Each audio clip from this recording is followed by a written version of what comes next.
Yeah.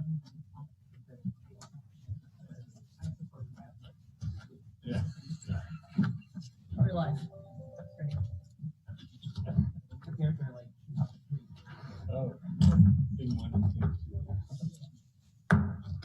Good evening. Today is Tuesday, June 1st. This is our Anchorage School Board meeting. Members present in the boardroom are Member Higgins, Member Jacobs, Member Lessons, Member Wilson, Member Holloman is online, Mr. Donnelly is in the room, and Margot Bellamy, Member Bellamy is in the room. So that's our roll call. I'd like to ask Mr. Jacobs to lead us in the pledge, please.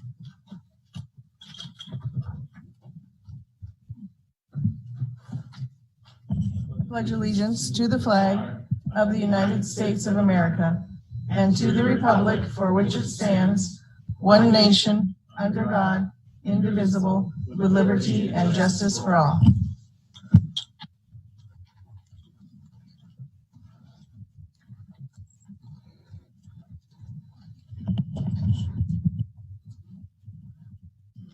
Before we begin, I would like to acknowledge with gratitude that the Naina people, past and present, who have lived on these lands since long before Anchorage was here.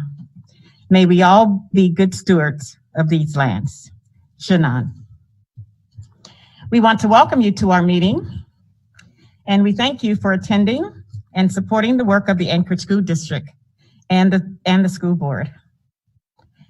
The board thanks students, parents, teachers, staff, school business partners, and the entire community for your investment in our district with your time, your talent, and your tax dollars. We are now at the approval of the agenda. Member Holloman. Madam President, I move that we amend the proposed agenda by eliminating the student hearing from the action item. Is there a second? Second.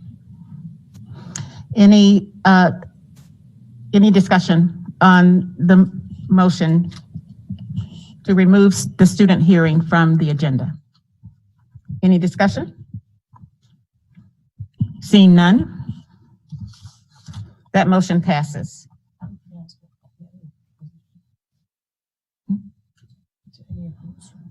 Madam President, I move that we approve the amended agenda. Okay, it's been moved and second that we approve the amended agenda. All in favor, say aye. Aye. Any opposes? Okay, no, we don't. Not for the agenda. All right, the agenda is approved as amended. We are now at our community engagement section on the agenda. Do we have, let's see, I don't think we have any written, do we have any board reports? Written reports? I don't think we've met since, we did not meet, have not met rather since our last meeting. Community outreach reports. And there's nothing posted for that either. That brings us to our goal monitoring. Yay, lights. Thank you. Dr. Bishop. Thank you, Madam President. Today for goal monitoring, and this is our last goal monitoring of the year, we've been utilizing this process to really build our muscles around how to do this monitoring in relation to the new board goals. So we had a great discussion earlier, but just wanted to share that this is, while it's not the exact data that we will be looking at in the testing windows, we put something together to, again, practice how we're going to look at student learning and measuring that outcome. So the assessment is MAP growth, and it used to just be MAP. But the new name for it is MAP growth, but it can give you a growth outlook as well as really an achievement. Where is a student today and how much have they grown as well? So this is a powerful tool that we utilize in ASD. And so focusing on the board goals and guardrails, I'm just going to relate it back to the reading proficiency, which isn't highlighted. If you recall, what we shared last week was specifically regarding reading, because the interim was third grade, which matched that third grade student's proficiency. So the goal was a SMART goal, which really limited a particular group of students that we were looking at. And of course, in order to meet those goals, you would have, years and years of inputs and high quality instruction and intervening and multi-tiered system of support to look at that final. So that's why we just talked about third grade. But in contrast, if you take a look at the math, we are looking at the proficiency from 3 through 9. And that's how the goal was written. And I want to share that the interim goals that we tentatively designed around this when we were having our thinking, they're in draft form that we're going to propose to the board. But what we look at is setting specific interim goals. So to meet the board goal, the interim goals, we have 2 of them. The percentage of grade 3 through 9 students on track to be proficient in mathematics and the summative assessment peaks, as measured by the interim adaptive assessment MAP, will increase from 40.59 in the fall of 2019 to fall 2021. We weren't able to have this year of learning due to the pandemic, specifically with the assessment. We did not take MAP assessment in the fall when we were out of school. So of course we would adjust those when we bring them back to the board. But just to give a mind's eye, the interim will be pieces to see if we meet this larger goal. And what we're looking at again is the data breakdown and the learning data of students. So one of the things that we practice in administration with our principals is that we are not interested in increasing scores or tests how kids do. We are interested in improving student learning, because we know that if we focus on high quality teaching and learning in our classrooms and utilize assessments, that achievement will happen. But if focusing on numbers, sometimes, it really sends the wrong message that we are interested in students first and students learning. And that's what we're going to talk about today. So we're going to ask ourselves, which students are above benchmark? How many are below? What is the growth? That came up from a question from member Higgins. I don't want to know just what they're doing today, but what's the growth potential? And are we making that up for students who are already behind? And those that are ahead, do they get a year for year learning as well, being in school? And then we want to know also, if your goal was to proficiency on peaks, that's a state summative assessment. So we're utilizing MAP as an interim to predict and to really change our instruction as needed, with using it as a universal screener and a universal assessment to assist us on the way to meet your goal. So a little bit about this MAP growth. Again, even though it sounds funny, we're going to look at benchmark data as well as growth data, but the test itself changed its name. They rebranded. So generally it's given in fall, winter, and spring. I'm going to share the winter benchmark with you. Although at springtime, our students were engaged with peaks, and we had lots of computers out, lots of computers in the school. They were already at the same time, the MAP window is the same time as peaks. So really for some of our students, especially those in middle and high, we did not, you'll see the number of students. We didn't have a full scale spring assessment, and some students were engaged in the winter. But generally it's fall, winter, spring. What I'm going to share with you are fall scores from 19 to winter scores of 21. And generally you just don't do that. You try to really look at the windows that were the same testing times. But again, we're building our muscle for practice, and you need to start somewhere. There was a lot of criticism at the national level in regard to students anywhere in the U.S. having to take their summative state assessments.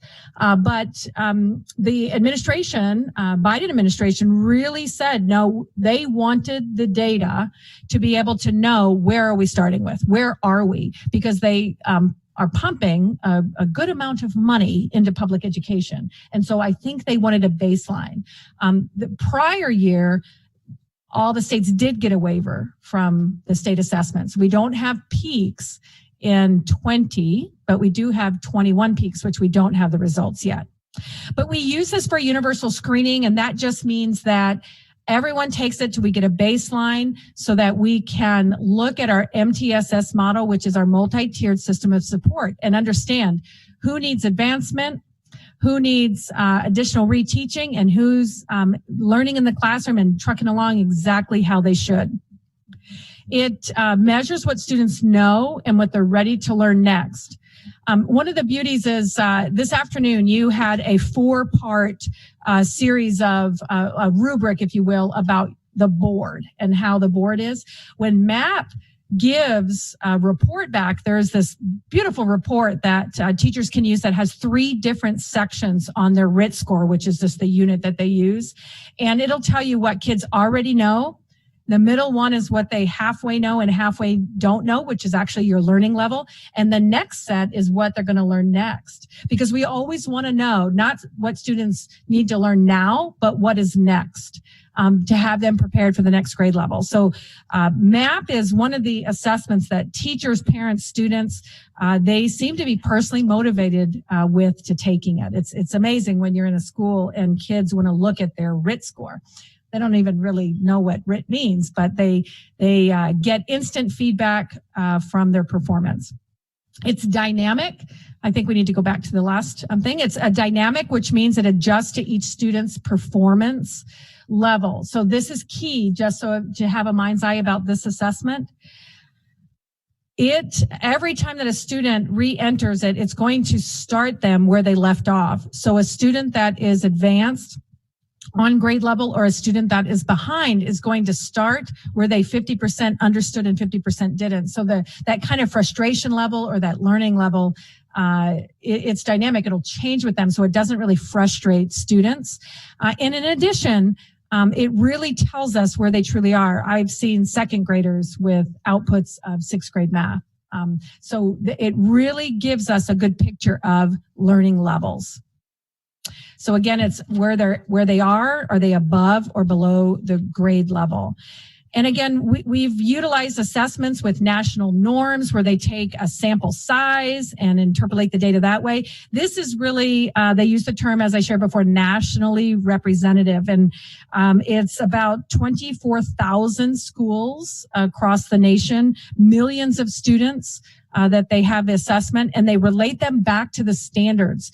The Common Core federal standards, which we have the Alaska standards, Anchorage has the Common Core standards. They all really are similar in ways. Some of the syntax is different, but remember that level was increased during the time from really about 6 years ago. At 2011, it started, and then we had some adjustment changes. And so understanding when we look back at assessments, the assessments at that time had a lower bar for students. You have to understand that not only for teachers and students, but we took the old performance of what we expected and raised it about a year and a half, about 18 months on every student. So what a kindergartner used to know when I was a kid is much higher now. It's much higher than it was 8 years ago. So we have to keep that in mind, that even assessments change, but also the standards. Alaska adopted new standards. And in fact, Alaska has, in relation to the 50 states, the higher in the top quartile of standards. I think we're 13th most difficult in the nation. So just an FYI for that. So the national norms adjust for the starting achievement level. It adjusts for the instructional exposure. It reflects effort for behavior. Students will move on. And then when they receive 52 to 48% correct or incorrect, it stops because it's meant to find your learning level.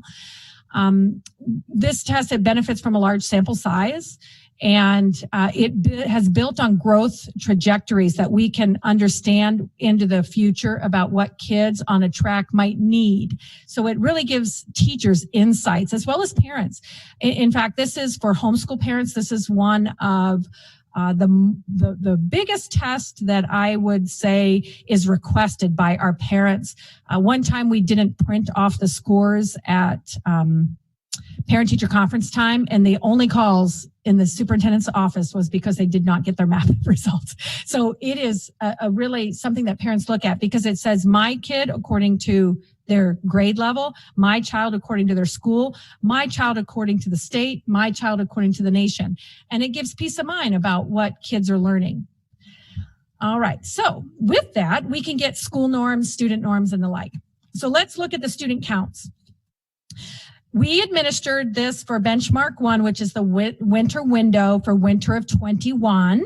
And the window was January 21 through February 24th. So immediately we returned on the 19th and the window opened. So think about students who had not been face-to-face for almost a year, and then they're taking an assessment. Most knew about it. Third graders didn't, but it's a pretty simple computerized test because they were already on computers. So, but just get a picture of what that winter looked like.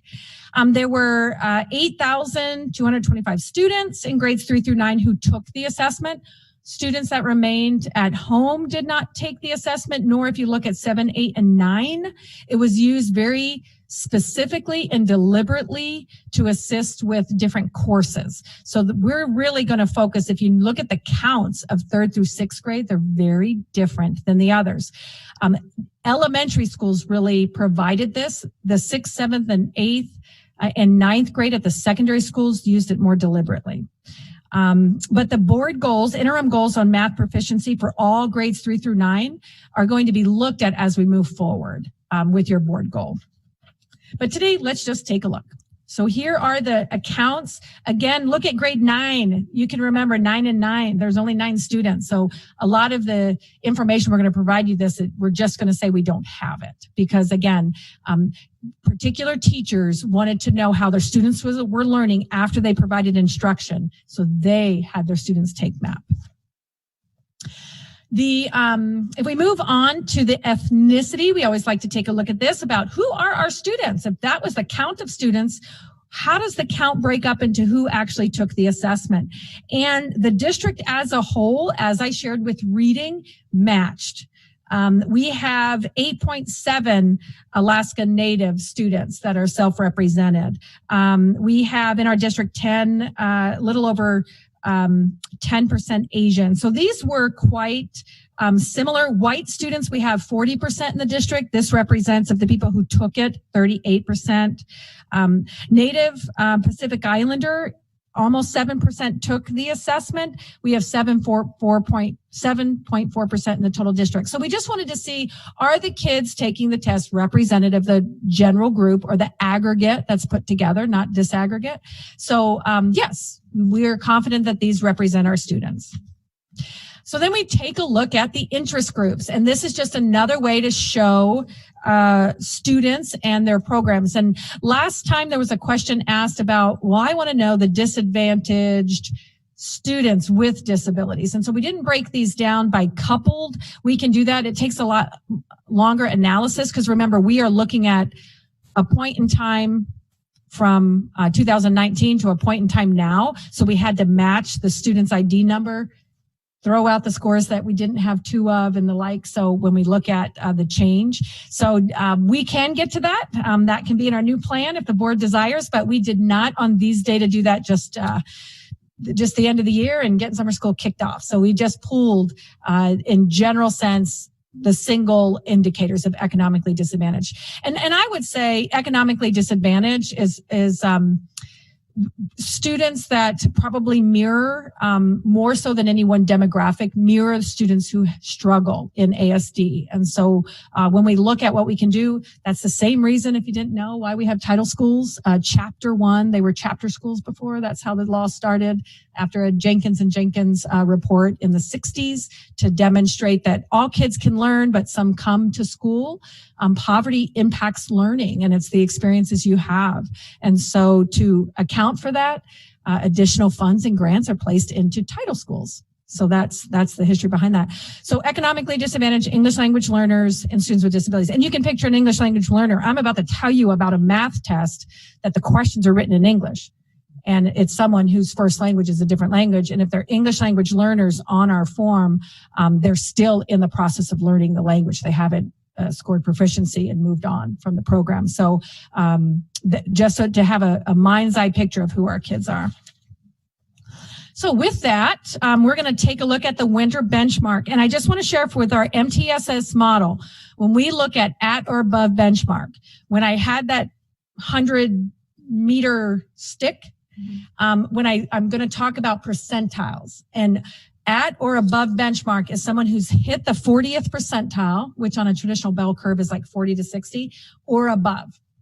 And we have other tiers that we talk about MTSS, just like we're educators, we throw these words around because we use them every day, but it means multi-tiered system of support. And it means, we utilize student learning data to help us know what kids need next. And so tier 2 students, instruction rather, not students, kids get the core class and they get more, which is tier 2. So if someone said, oh, they're getting tier 2 supports, they're getting classroom instruction and more. And tier 2 is the 10th percentile up to the 40th, to the 39th. And then our tier 3, which is really students who are significantly behind, is anything less than the 10th percentile. So just so you have a mind's eye picture of benchmark, who's meeting the benchmark for that grade level. And here they are. It's in green so that we color coded. We had some feedback on our last slides for reading that it's easier when they're differentiated. And so thank you for the feedback. It helps us do the reports better so they're easier understood. Easily, maybe? I don't know. Easier to understand. And if you take a look at their grade, and third, fourth, and fifth are very similar. Overall, about 36% of students were at or above the benchmark for MAP growth, and that's there at the bottom for all students. But again, if you look at 7, 8, and 9, they're so minimal that we just don't even, it's really hard to make any kind of on the benchmark level interpretation, but you'll be excited when I show you growth, because I know Member Higgins talked about that earlier. 3, 4, and 5, again, had very similar. Grade 6 was higher, and this was at a statistically significant level at 43%. When we say statistically significant, it's just additional analysis placed on it to see, is it just by chance or was there really something there? And if it's statistically significant, there was something there that was different than just by chance. Grade 9 had no students are above the benchmark, but again, I'm sharing why. It was used very deliberately, not as a universal screener. So how did then, if we look at these by that ethnicity that we just looked at, where do our students fall? And the student group with the most students at or above the math benchmark is white at 50. Almost 51. The rate of students at or above the math benchmark for white student group was higher than any other group, and that was also statistically significant, not just by chance. And the second highest student group at or above the math benchmark was the multi-ethnic student group at 34. So, and then the Asian was at almost 33. So those were the highest. And of course, at benchmark, at or above or below, or just we bifurcated this. We said who's moving along at benchmark, they're more like they're on track and learning at that grade level, and then below. Again, ASD, although we had part of 5 years ago in the discussions at the board level, if you recall, the standards had changed, but our instruction hadn't. So we're really working towards those higher standards and incorporating those in. The kids in the system got caught between K1, 2, I had set of standards and then it flipped on me and then the rest. So we have that catch up growth that we're talking about for a lot of our students. Sometimes it's just exposure to what you're supposed to learn that is key. So with that, I'll go right to the interest groups with the benchmark distribution. And the student group with the lowest percentage of students were students with disabilities, those that already were identified with a difference in performance with IQ. That's why they do qualify, because we know that there needs to be other inputs that students have the capacity to learn, but what are those things we need to do to assist students in learning? And then the second lowest was a demographic group, the Native Hawaiian Pacific Islander, and then English language learners were at 17%. So we have work to do, both reading and math. Hence, when we talk about how did we get to these goals, the data in front of you are sharing the importance that the board selected reading and math goals, along with expanding graduation rate beyond just getting a graduation, but having, being career and life ready. So when we look at another look, and this is map growth that are on track to make it to peaks. So this is the second look that we're using the same assessment for. On track, what we've done is we've interpolated the data, which really interpolation in the basic form it's really a statistical measure that you take known values and you estimate the unknown values. So when you interpolate, we're taking one assessment and don't have all the features, but we're interpolating that they'll make it on the peaks before they actually make it. So we're almost predicting by interpolating the data. And what we found, and not just our kids in ASD, but this is on that national group. If students hit the 65th percentile, they were 99.9, almost guaranteed to pass our state assessment. So the 65th percentile, remember, if you're on benchmark, you're 40th or above. You're guaranteed to be proficient or advanced on peaks if you hit the 65th on this assessment. So just want to share, of the students who hit the 65th percentile or above, this is your on track data.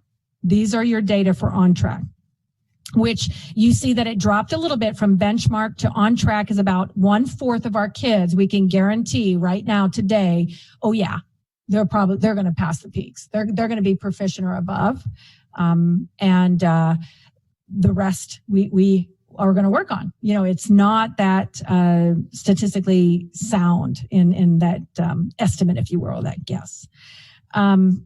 Grades 3, 4, and 6 had similar levels of projected proficiency, ranging from 26 to 28, and grade 5 had a lower projected at almost 20%. So that changed a little bit.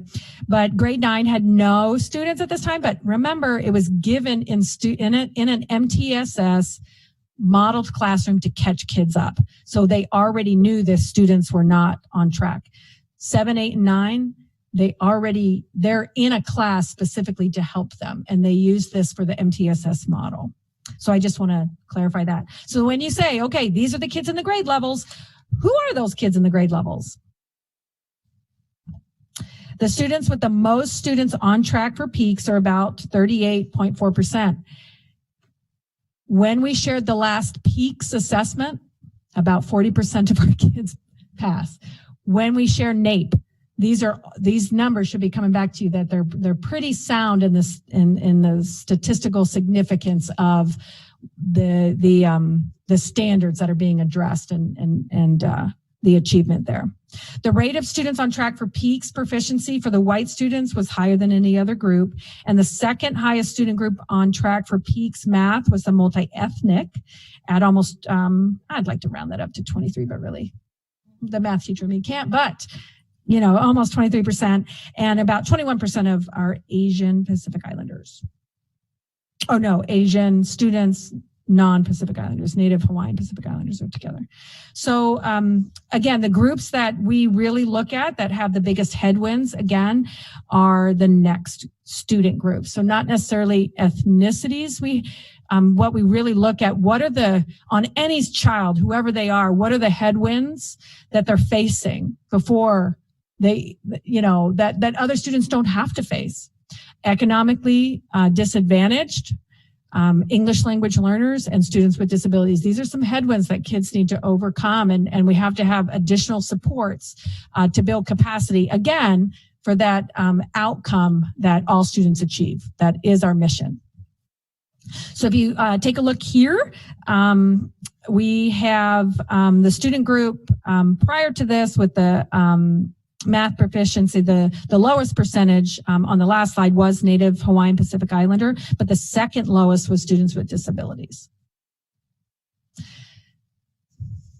Now, this is the growth. So now this is map growth and the growth type. And this is what Member Higgins was talking about there's this study that was done in Kennewick, Washington, and they really coined the terms about growth and catch-up growth. Students are behind, can't only grow a year, they have to grow more than a year, like 1.5 times. If you look at a trajectory that's ×2, it's a straight line up like this, 45-degree angle will cut it. So think about kids have to not only grow a year, but we have to make up time if we ever expect kids to get on grade level. Kids who are advanced also deserve a year for a year. So if I'm in 3rd grade and I happen to be performing at the 5th grade level on MAP, by the time 3rd grade ends, I should be on the 6th grade. I should be able to do that. So a year for a year, all students aren't worried. The problem sometimes when we start talking about these is the easiest way to get everybody or to change and get rid of your learning gap is to have everybody lower. I don't buy into that. We have to ensure everyone in our system learns a year for a year. And if kids are behind, students are behind, they have to learn more than a year. So we are not interested in regressing to the mean. We want to show achievement for all. That's what the board goal is about. Not about eliminating the discrepancies, but about achievement for all. And then we figure out how do we eliminate the disproportionality. But we don't eliminate the disproportionality by lowering the mean, lowering the bar. So I want to make that clear. But the growth is defined as flat growth, modest growth, typical growth. Year to year is typical growth. And aggressive growth is like at the 75th percentile or higher that you actually scored, and your growth rate was one of the highest growth rate, which places you on the percentile. So with that, this is exciting because this is what not very many other assessments can tell you. So this one shares with us overall, about 3% of students below the math benchmark achieved aggressive growth between winter of 2020 and winter of 2021. And we need to get that to about 20% is our goal.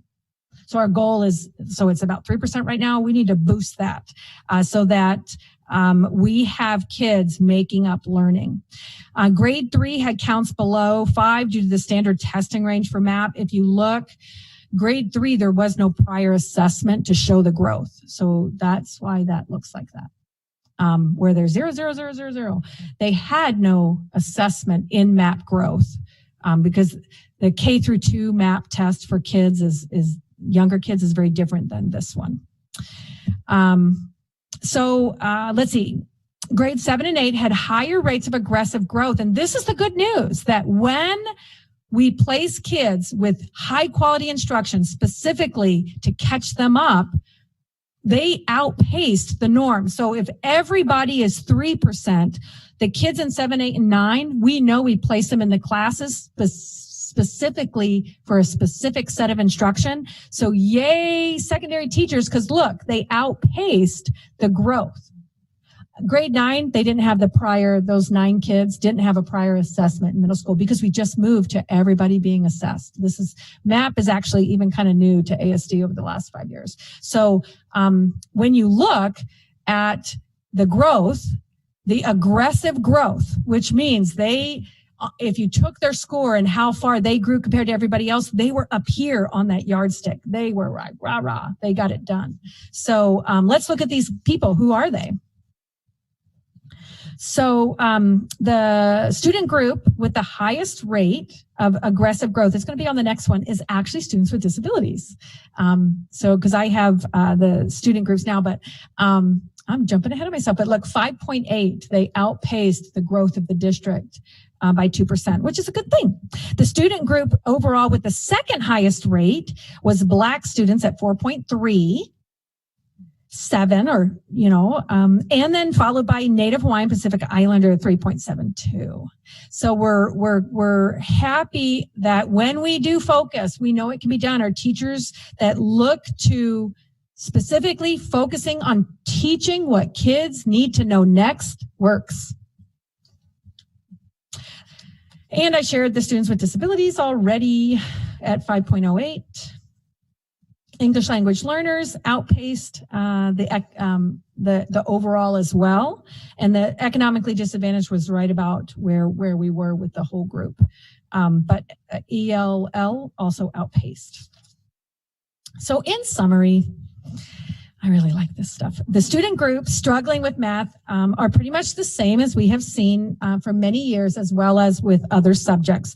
Native Hawaiian Pacific Islanders, English language learners, students with disabilities, and economically disadvantaged. We know that when we provide instruction, we have to understand what are the barriers or the headwinds to be able to adjust for that and provide that high quality instruction to our students. High rates of aggressive growth shown by our most struggling students is a positive sign. And the increase, we actually need to increase the rate of math proficiency throughout our system. And that's our goal. And again, we looked at fall scores to winter, which generally you don't do.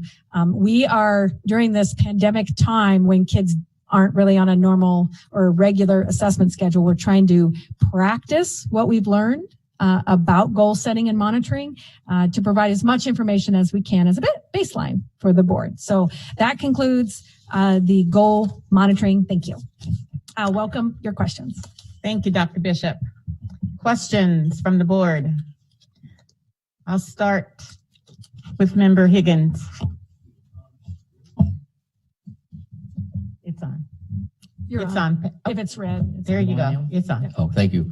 The progression, like when, one second grader who's, I guess, with fifth grade math class or something else, what do they do when they're in sixth grade to give them the advancement of a year's academics? Some of these kids are, I guess, ready for algebra at some point or some other issues, but the deadline, the limitations of the elementary schools are there in regards to the class materials and the like, and that they may not be ahead in the other classes as well. It may be, but they want them socially, emotionally, parents, in that group for development. They don't want them separated too much anyway.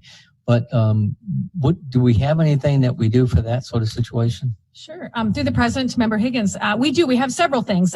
Depending on the location of the school, some have chosen, and a lot of that is run through talented and gifted, and they walk to the school. If they're co-located, many of our campuses are co-located to another building where students can walk over to that other building and get the instruction in a 0 hour.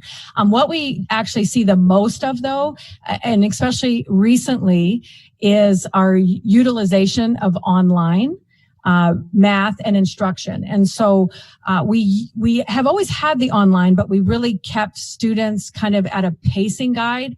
And what we've learned through really moving through the pandemic as well, and the understanding of the power of kind of rolling enrollment and allowing students to move at their pace, a lot of that has changed, where students have actually finished a course like when only 3/4 of the school year is over, and we have allowed them rolling enrollment to start on the next course. And so I would say the majority of advancement, if there isn't a certified teacher or a teacher in the building that knows how to do that, some of our buildings will have Northern Lights that actually splits up and kids can go to the next grade level. But when you hit sixth grade, to your point, what do?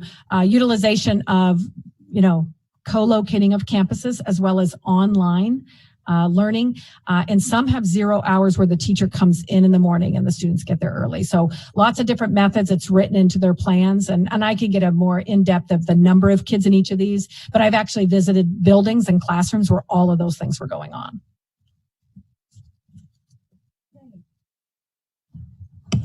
Member Holloman, I see your hand. Yes. Is the audio coming through clear on this? Yes. Okay.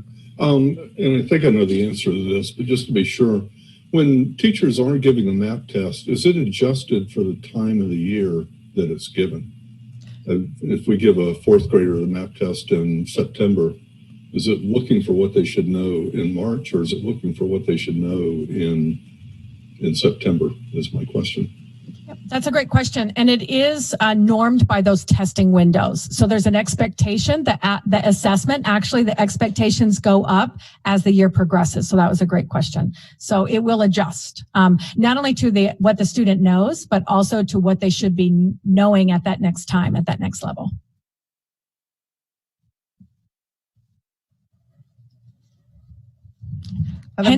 Hence the difficulty in sharing you fall scores in winter, because we know that that's already a change in there. Thank you. Member Jacobs. Thank you. Superintendent Bishop, the MAP growth scores for sixth graders you mentioned were statistically significantly higher. What do we know about what we're doing right there? Sure. So that's a great question. And we looked at that when we looked at the data as well. And due to the number, what we guess is that it's back to what Member Higgins says, that we're meeting student needs more in the middle school, because the sixth grade, some of those kids are giving discrete courses in sixth grade, and the number of students changed. And it didn't change enough to where they didn't use it, but they did use, we tested enough sixth graders. And so our next step that we asked ourselves when we received the data was, let's separate these by school and then see, to your exact question, was it some of our when we processed these, it was about targeted specifically math courses to students' needs rather than just a sixth grade math book, but it altered into algebra, pre-algebra, things like that. So what our next step is to break them down by schools, and then we can look at specifically, is there a pattern to where students are, to answer that question. So that is one of our questions to dig deeper this summer into the data. Thank you. Thank you. Member Lessons, did I see your hand?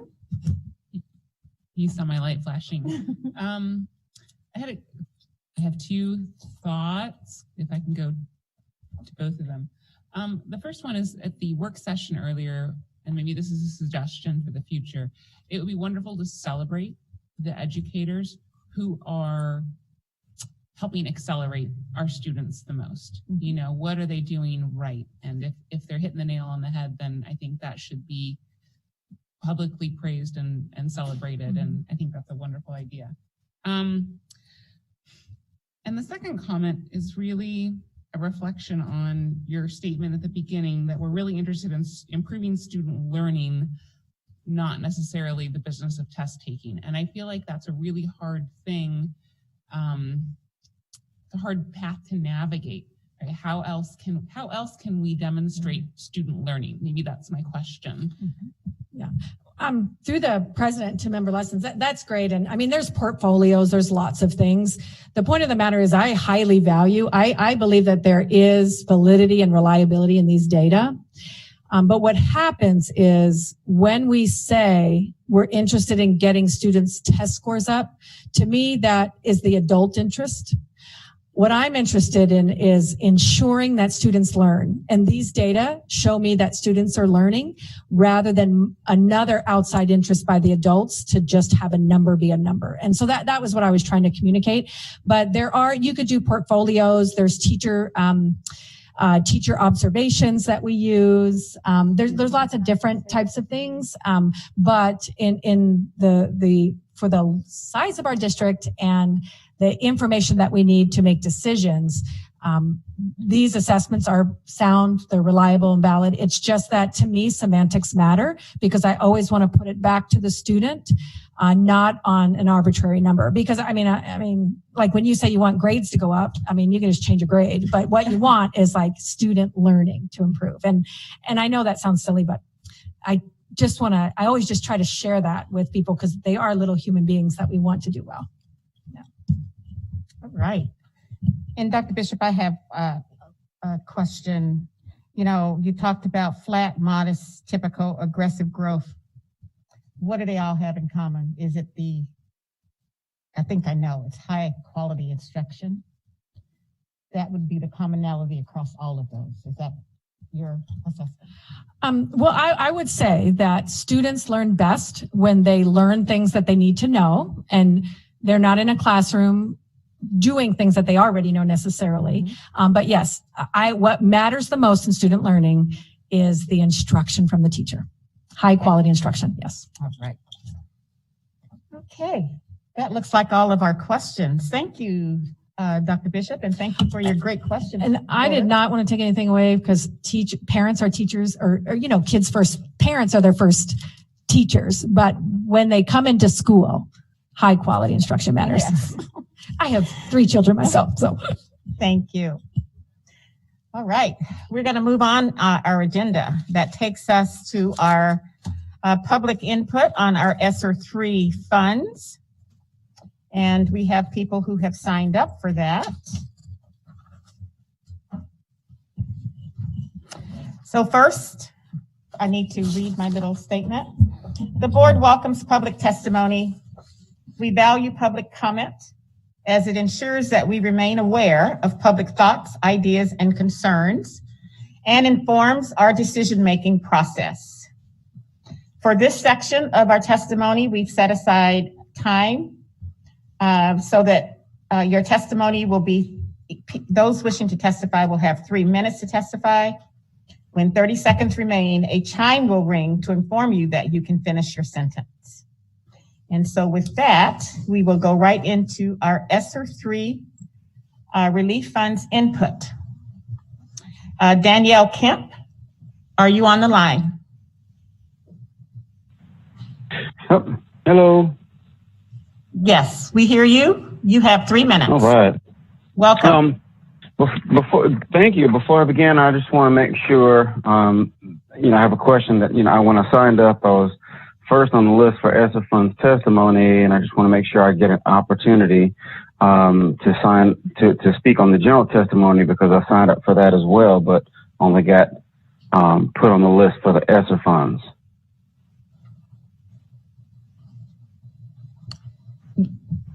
Please proceed with your testimony. Okay, no, I was just asking a question. I just want to make sure I could still speak for general testimony because I applied for that testimony as well. Mr. Kemp. Even if it's at the end, I would still like an opportunity to speak on the general testimony. Mr. Kemp, you down to 1 minute and 10 seconds.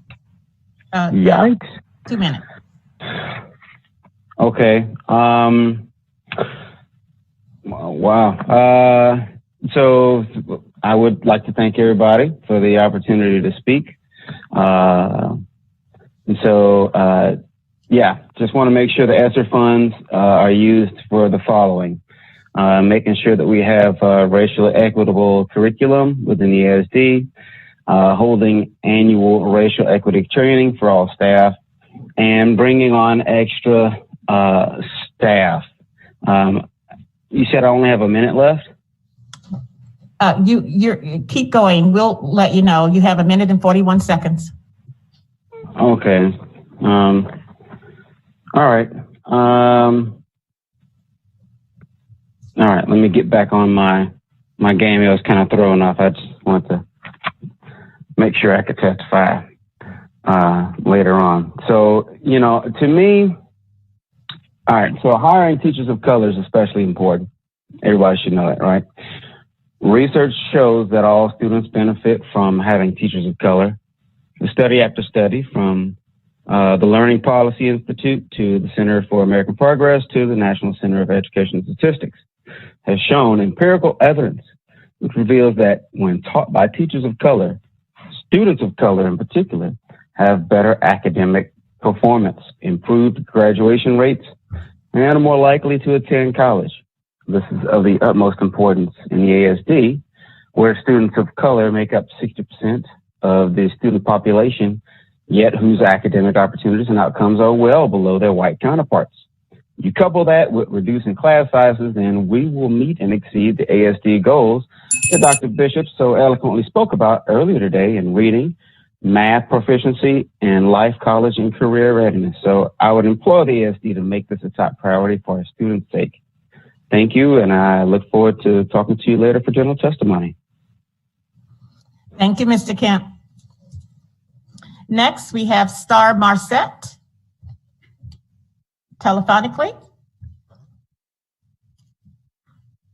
Ms. Marcette, are you there? What is it, star 6? Yes, I'm here. Oh, welcome. You have 3 minutes. Thank you. Good evening. First, I want to congratulate our new school board members on their election to the board. And then I'd like to point out that in our 2021-22 school budget, ESSER 2 funds are being used to pay 235 plus teacher salaries. The district was facing a $25 million deficit in 2021-22 operating budget and $10 million in transportation. We have done a good job of robbing Peter to pay Paul. Salaries, utilities, and other costs of services will continue to rise, and one-time funding will not be there. Then what? You have heard the need for more teachers. I do not disagree. But once you hire those teachers, how will you continue to pay them when one-time funding is gone and Juno is not creating a revenue stream that will support our schools? Those funds should be used for programs and salaries that can sustain one-time funding. The ESSER 3 funds should be used to support the goals set by the board, community, student, parents, and staff. As first-time board members, it's easy to want to support the promises you made while running for school board, but all decisions should be around the goals set to support reading, math, and college, career, and life-ready schools. We all suffer when we graduate students without the above skills. There are many reasons why students aren't able to reach a third grade reading level. Not having universal preschool, parents who do not have the resources to help their child's learning and are just trying to survive, suspensions, accountability of teachers to follow programs deemed successful in helping students read, equity in programs, and many more. In June or at your next retreat, you will be receiving the next steps to supporting the goals set. The superintendent and staff will present the last in the strategic plan, which will show the objectives of how the district will meet the goals and interim goals set during the retreat. Before voting on how to spend the ESSER 3 funds, those plans should be reviewed as to how that money can best be spent to support all children and their success through the goals set by the board and community. I would remind you, when individuals testify, it is usually a very small representation of our overall community, teachers, and parents. I listened to the last town hall meeting. We're looking for input from community on how to spend the ESSER 3 funds and what groups you would still like to reach out to. But I've not heard any representation from our special education parents and students. Remember, all means all. Within the achievement gap among our student groups, you will find that special education students experience a higher rate of suspensions, fewer educational opportunities, and lower graduation rates than many of our other groups. Please use funds to support our students and support the goals set by our community. Thank you. Thank you. Next, we have Annie Messi in person.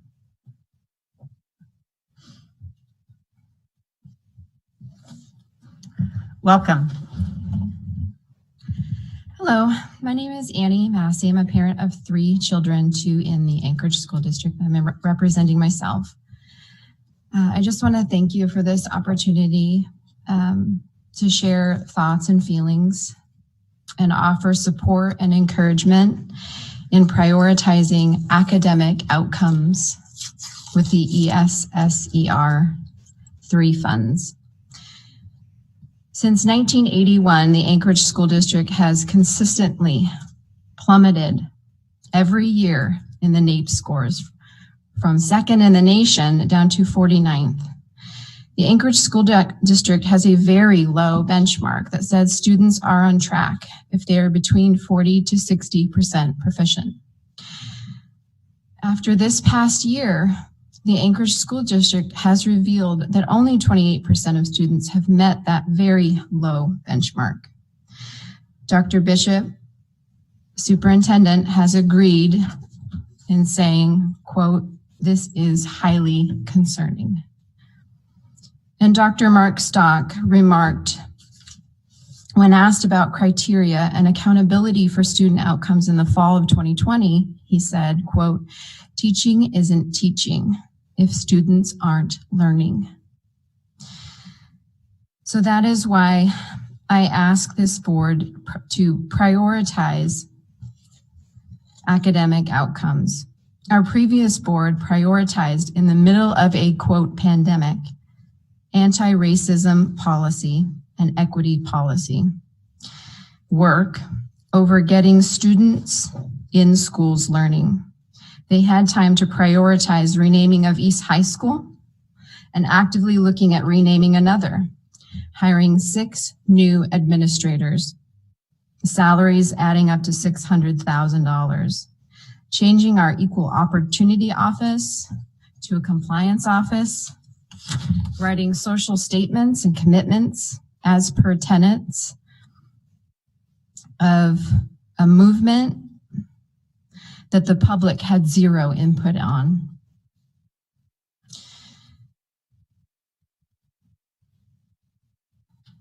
I just want to remind the school board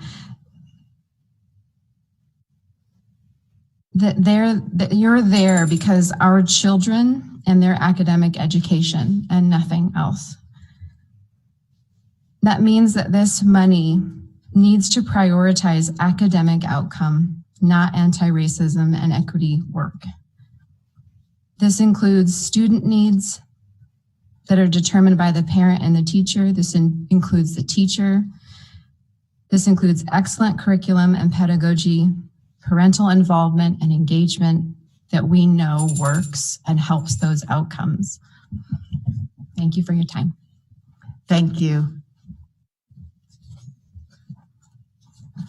That concludes the individuals who've signed up to testify on the ESSER 3 funding. We will now move on to our public testimony, which is on our non-agenda items and non-action items. Again, the board welcomes public testimony. We value public comments as it ensures that we remain aware of public thoughts, ideas, concerns, as well as inform our decision-making process. There is a 1-hour time limit for this part of our testimony. Testimony in excess of 1 hour will be heard at the end of the meeting. You may also submit testimony in writing. Each person will have 3 minutes to testify. When 30 seconds remain, a chime will ring to inform you so that you can finish your sentence. And with that, our first person wanting to testify is Megan Holton, telephonically. Megan, are you there?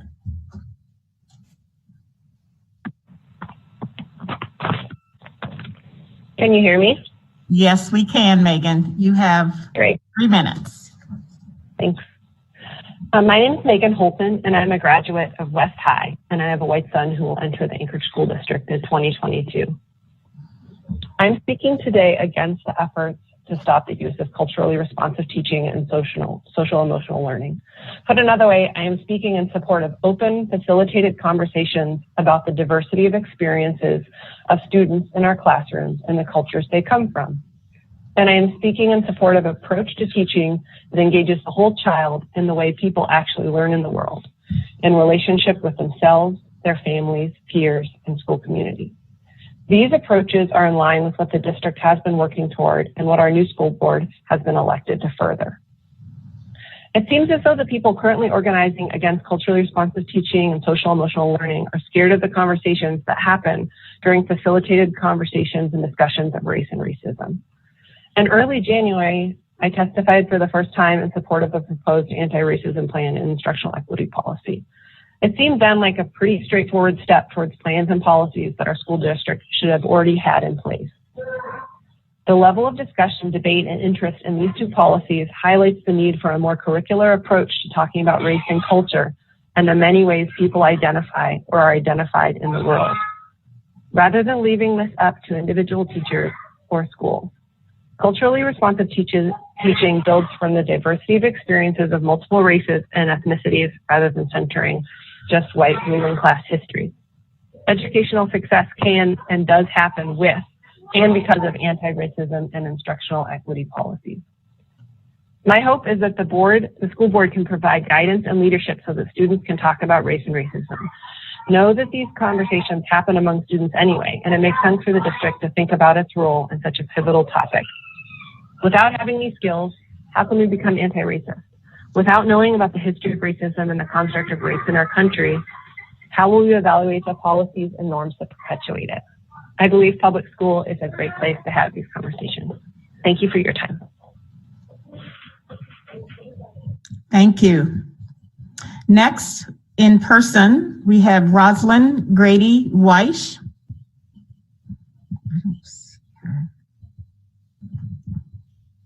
Okay, doesn't look like Rosalind is here. Is she online? No? Okay. Continuing on, we have Ziana Brownlow, telephonically.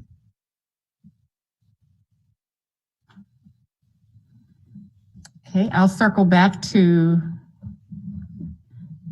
to circle back to those two.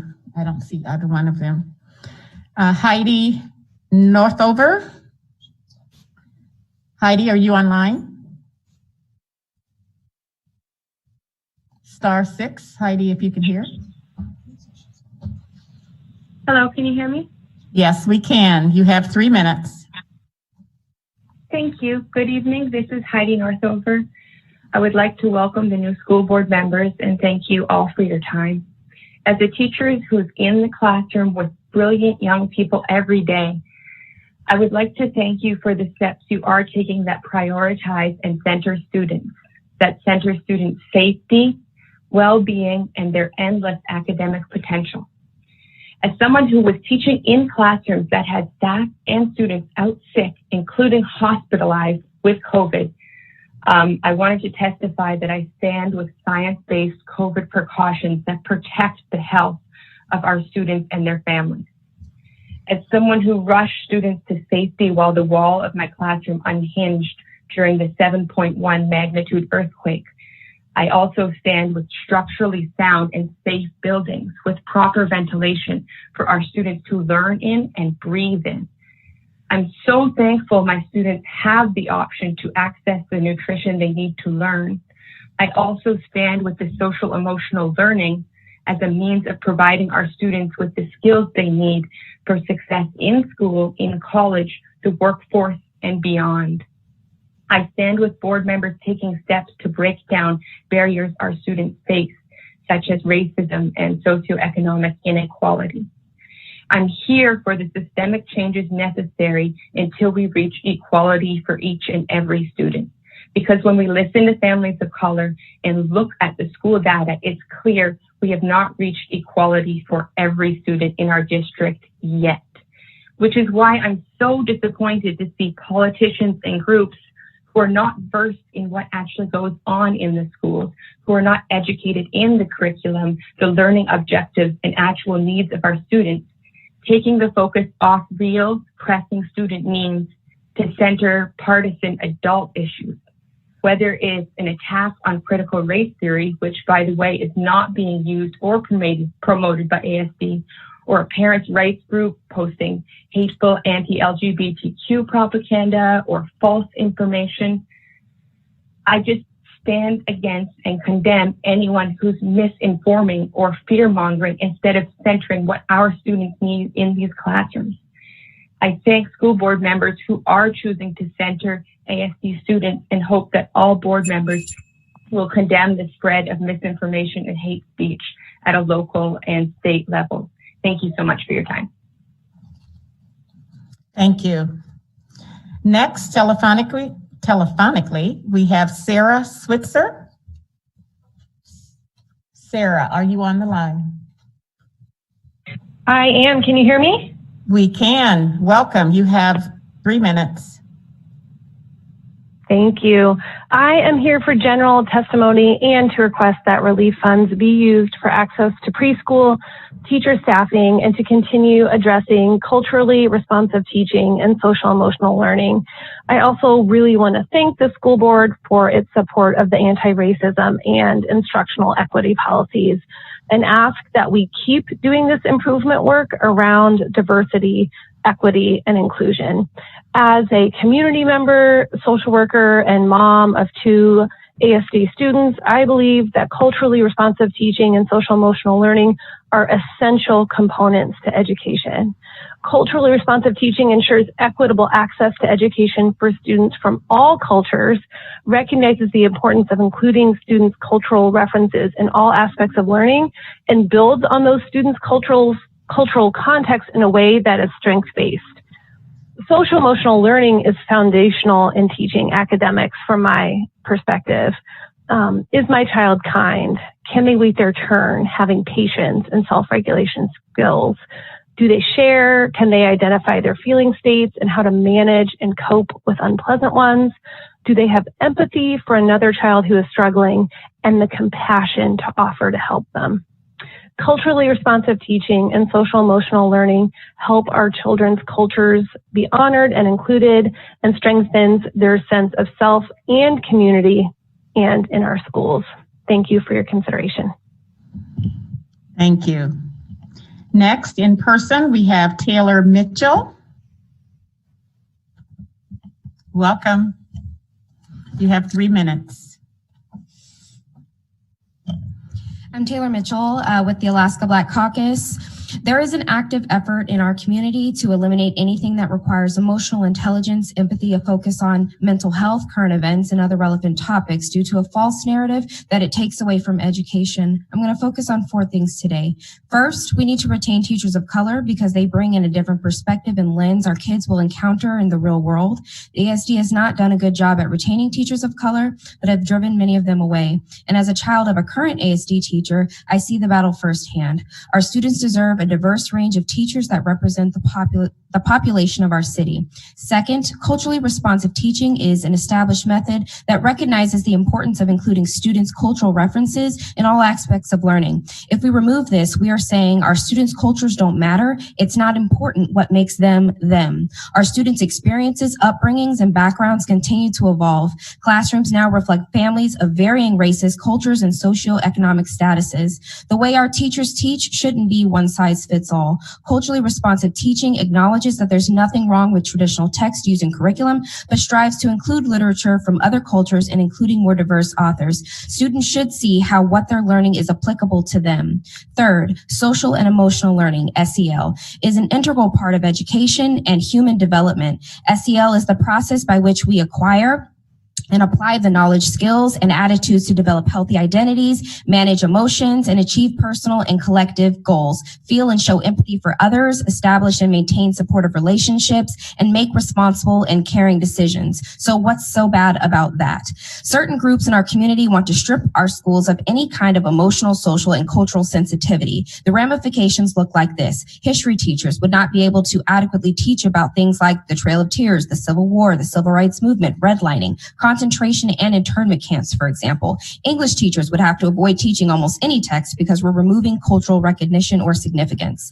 And last, the big buzzword that we keep talking about, critical race theory. It's an academic concept that's more than 40 years old. Misinformation is consistently spread even though we're not using it. The core idea is that racism is a social construct and that it's not merely the product of individual bias or prejudice, but it's also embedded in our legal systems and policies. But remember, it's just a theory. Like we teach theories in science, math, and history, or we can just remove all the theories.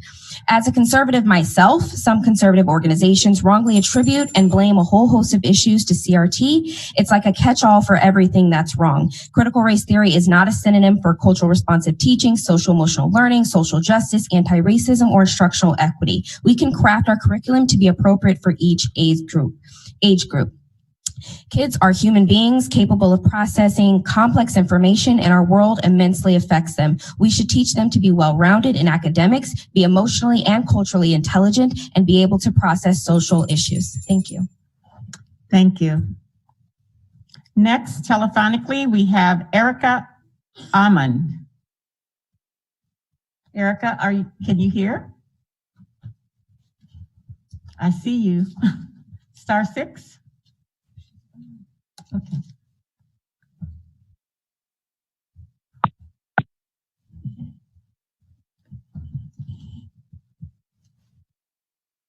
Erica?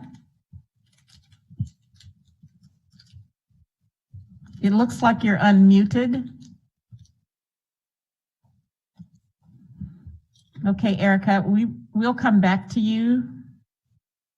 So don't hang up. We just can't hear you. Next, telephonically, we have Rihanna Gay. Rihanna? Yes, can you hear me? We can. Welcome. Thanks. Hello, board. Thanks. Hello, board. My name is Rihanna Gay. Tonight, I am here to share 3 items. Number 1, there is a strong need for additional avenues of feedback from educators. Hearing not only from the employees or community members who give written or verbal testimony, but all individuals involved with ASD, janitors, principals, teachers, all the staff. Ideas to be used besides emails could be text message feedback, hustling, phone, or even phone bank calls. I recommend additional avenues of feedback to the school board. In order to reach our school board goals and guardrails, we have to hear from staff directly.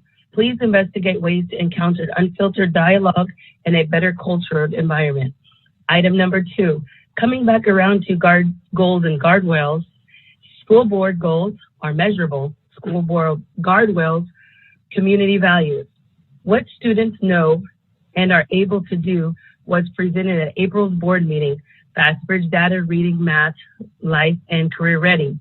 Kindergarten through 2nd grade scores regressed from the year 2019 until 2021.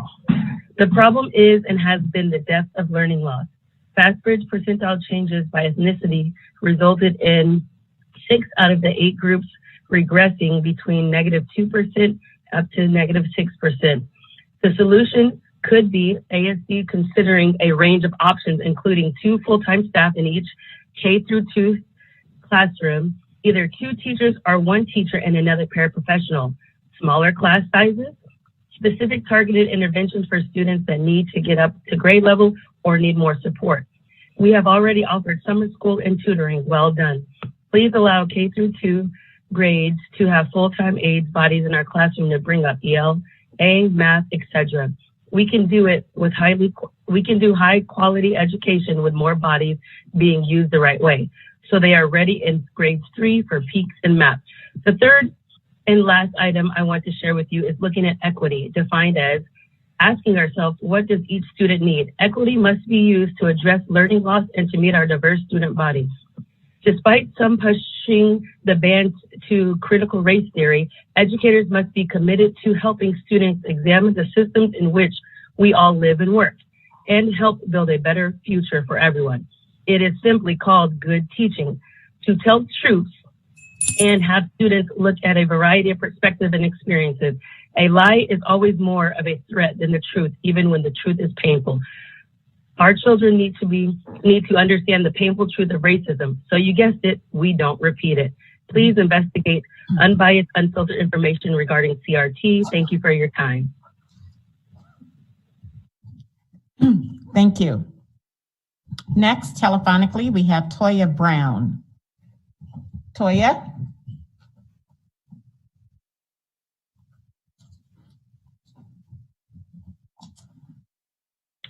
Hi, thank you. My name is Toya Brown. I'm also a member of the Alaska Black Caucus. I would like the board to know that I do not think you allow children to learn if you ignore equity in learning. I do not think you can properly educate any student, white, black, brown, or the like, if you ignore the environment in which children are learning. I would deeply appreciate consideration for curriculum review, and I would like to see a plan for increased education on American history as it relates to the actual ongoing events that were specific to incidents of slavery and the achievements of BIPOC Americans in American history.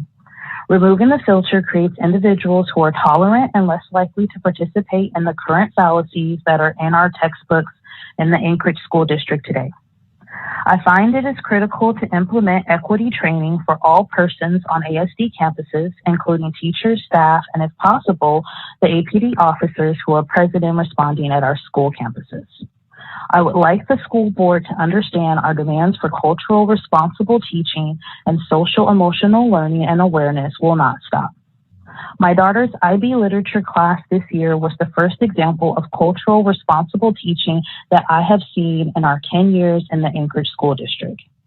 This was not a flamboyant change, but it was a curriculum inclusive of literary works from various cultural perspectives and honest discussion on the historical events which impacted those works. I really hope the school board will consider equity when you guys are under review for this coming school year, and I greatly appreciate your time and consideration. Thank you so much. Thank you. Next in person, we have Sarah Katherine Bryan.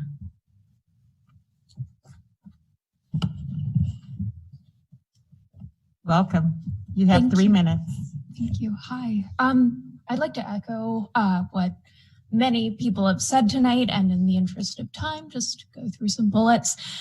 I'd like to get straight on the definition of critical race theory, which is just an academic movement of civil rights scholars who want to interrogate how the law intersects with issues of race and to challenge mainstream approaches to racial justice. Inclusion of this in any curriculum is a matter of equity. I think personally it would be a pedagogically valuable exercise. It makes civics and history more tangible to students. It encourages students to be more civically engaged. It also helps students hone their critical thinking skills.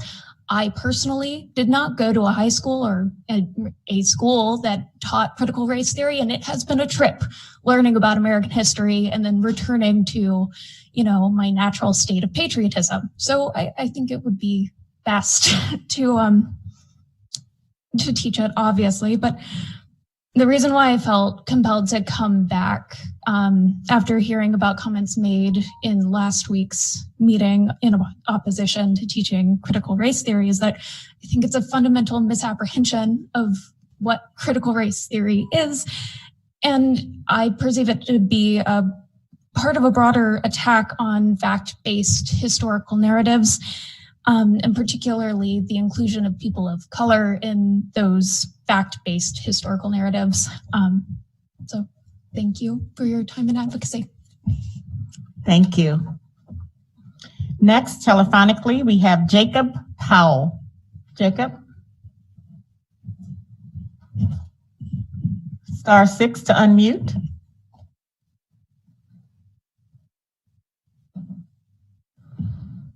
Hello, can you hear me? Yes, we can hear you. You have 3 minutes. Welcome. Thank you. First of all, I'd like to say thank you for listening to community testimony and considering input, and for making the time. I'd like to quickly provide testimony in support of efforts focused on equitable outcomes for students, including social emotional learning, culturally responsive teaching, mental health support, and comprehensive social education. First of all, since there's been a lot of discussion about it, starting with issues of culturally responsive teaching. As a white man, I would also like to strongly support the instruction of racism as a social systematic construct. Some folks assert the modern instruction of race that goes beyond a whitewashed portrayal of the civil rights movement is unnecessary or uncomfortable, and it does require uncomfortable work, but not any less comfortable than uncalculous. And it draws attention to a troubling legacy of state-endorsed racial violence in this country, and it's necessary. That necessary and comfortable attention to race is not a choice for folks that don't pass this right like I do, and it's the responsibility of our school system to ensure that we do everything we can to dismantle racist thoughts and structures, which starts with learning that they exist in the first place. That uncomfortable work allows us to progress, all of us together, towards a more complete and full life with stronger community relationships. Just speaking off the cuff, one of the most incredible experiences I had the privilege of having was when I got out of college and realized that there was a lot more about race and history in America than I had learned in high school.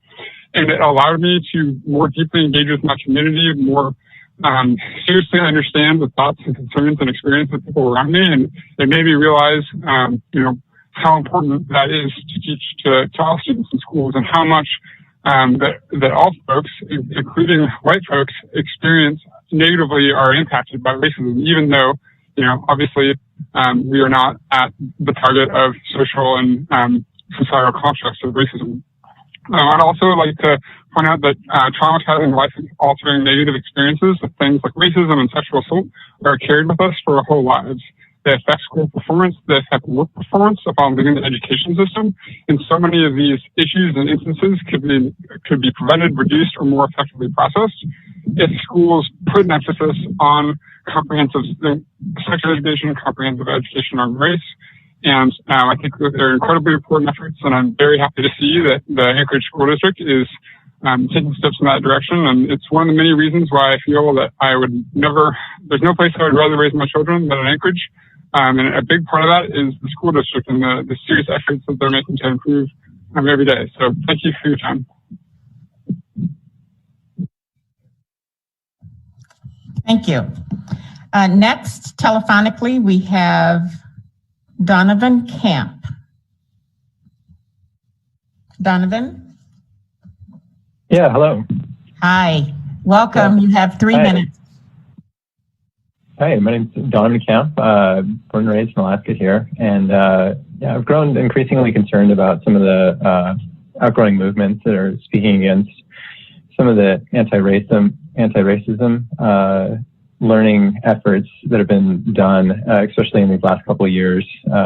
As someone who's grown up in the Alaska school districts, I've had to do a lot of adult learning on different racial events and in my life, and I've regretted that I didn't know these things beforehand, and I kind of wish that my schooling had taught me those things. Also, I've done a lot of kind of social emotional learning that has helped me as an adult in the workplace and with my peers. And so I'd like to speak today in support of culturally responsive teaching and social emotional learning within our school districts. I think it would be a huge benefit if we support these things for our whole community here. And if we do that, I think Alaska would be a place I really would like to continue to live here. Thank you. Thank you. Next, telephonically, we have Chanel Afkan.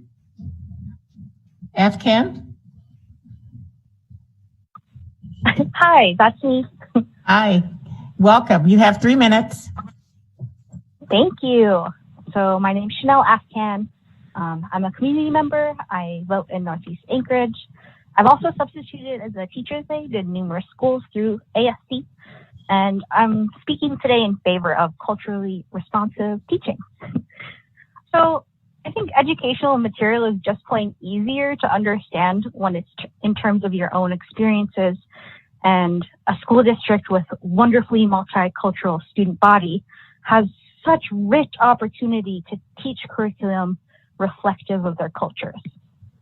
I think also this is culturally responsive teaching is an opportunity to lift up those student populations with more students below learning benchmarks than their white peers, i.e. Alaska Native, Asian, Black, Hispanic, and Native Hawaiian Pacific Islander students currently below learning benchmarks can have a great key part in meeting that 20% aggressive growth goal outlined by Dr. Bishop earlier today using culturally responsive teaching.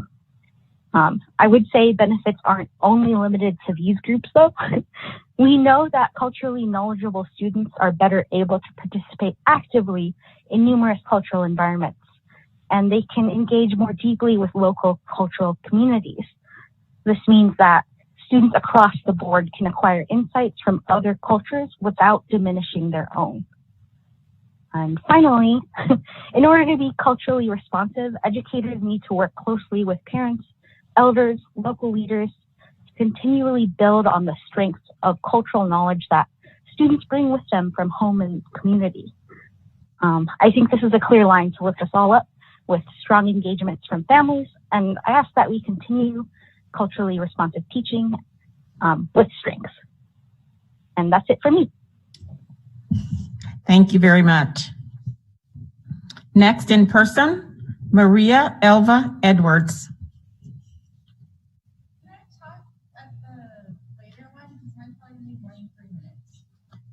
You only get 3 minutes.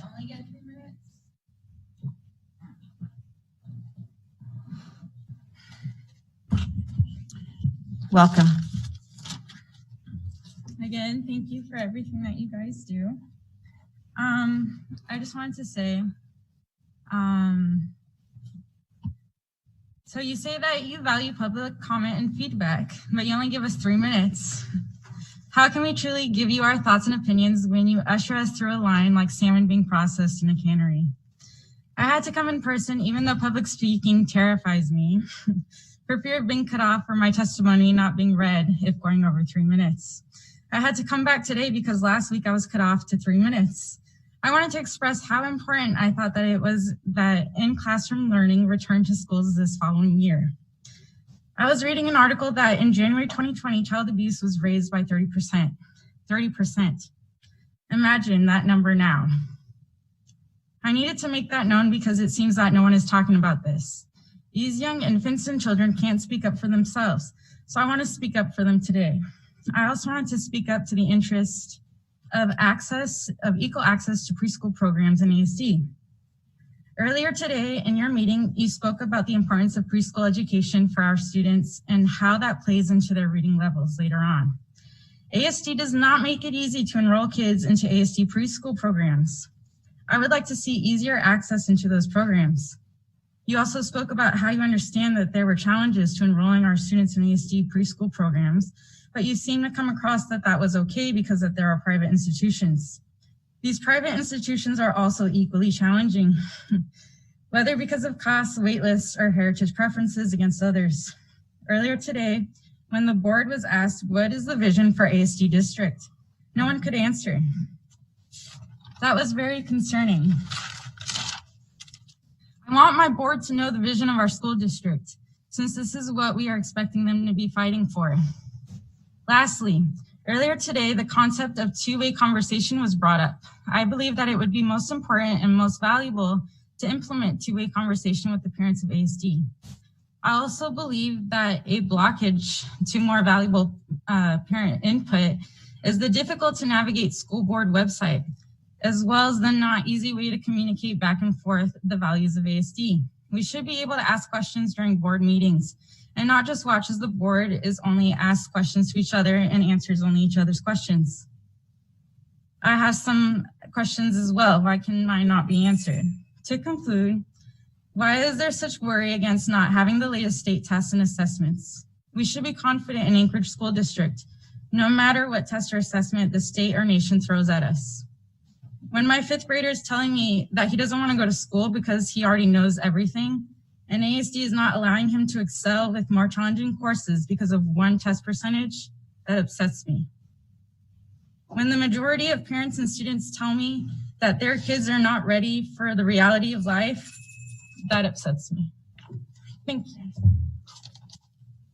Thank you very much. Next, telephonically, we have Sarah Osborne.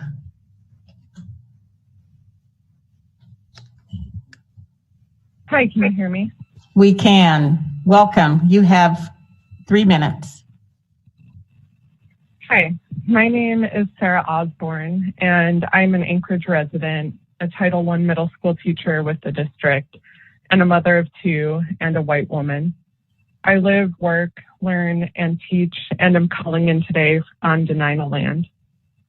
I, like so many others who have called in today, am pro-SEL and culturally responsive teaching, but I'm also calling today to testify on 2 topics First, masking, and second, a request for response to the 215 student bodies found in British Columbia, Canada. First, as a mother and teacher, I strongly urge the board to rethink its mask policy for the 2021-2022 school year. Many of our students are not yet eligible for the COVID vaccine. Additionally, many of our students, families, staff, and staff families have underlying health conditions that put them at higher risk for COVID or make them ineligible for the vaccine at this time. The district's current policy does not protect or take into consideration these students and individuals. The district's current policy puts our vulnerable students, staff, and families at risk, and also puts an undue social and stigma burden on students, staff, and family who cannot or will not get the vaccine. It puts a burden on them to self-identify and make public their private medical decisions. I strongly urge the board to adopt a mandatory mask policy for every person in school buildings for the 2021-2022 school year. Second, I ask that the district and board issue an actionable response to the recent discovery of 215 student bodies in a mass grave behind the Kamloops Indigenous Residential School in British Columbia. On June 16th last summer, this district issued a statement in response to the racially fueled murder of George Floyd, and that was an admirable decision. Making good on that statement, this board later passed a long-due anti-racism and instructional equity policy. That was an achievement about which you should all feel very proud. As in Canada, schooling in Alaska is founded on genocide. My first summer job in Alaska was at a fishing lodge in Ethnicity, and the lodge building had been erected a few decades prior as a mission school. Alaska Native children were forcibly removed from their families and sent to reside in the building in which I later worked. Out behind the old school gym, there were several graves of students whose bodies were never returned to their families. The violent roots of our school system in Alaska inform every aspect of education for our students and families here in our district. Thank you. I'd like to go back up to Rosalind Grady Weish. Are you in the room? Okay. How about Ziona Brownlow? No? And Erica Aman. Is Erica? I don't see her. Okay. So now we are at our next telephonic testimony is Joshua Arbison. Joshua? I don't see him standing. Should be telephonic. No? Okay. Joshua, if you're caller user 1,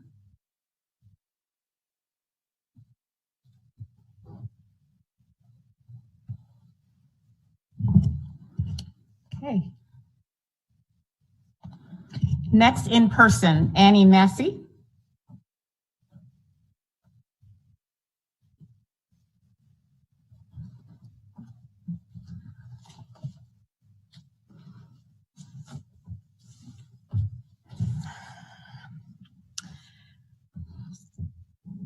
Hi, my name is Annie Massey.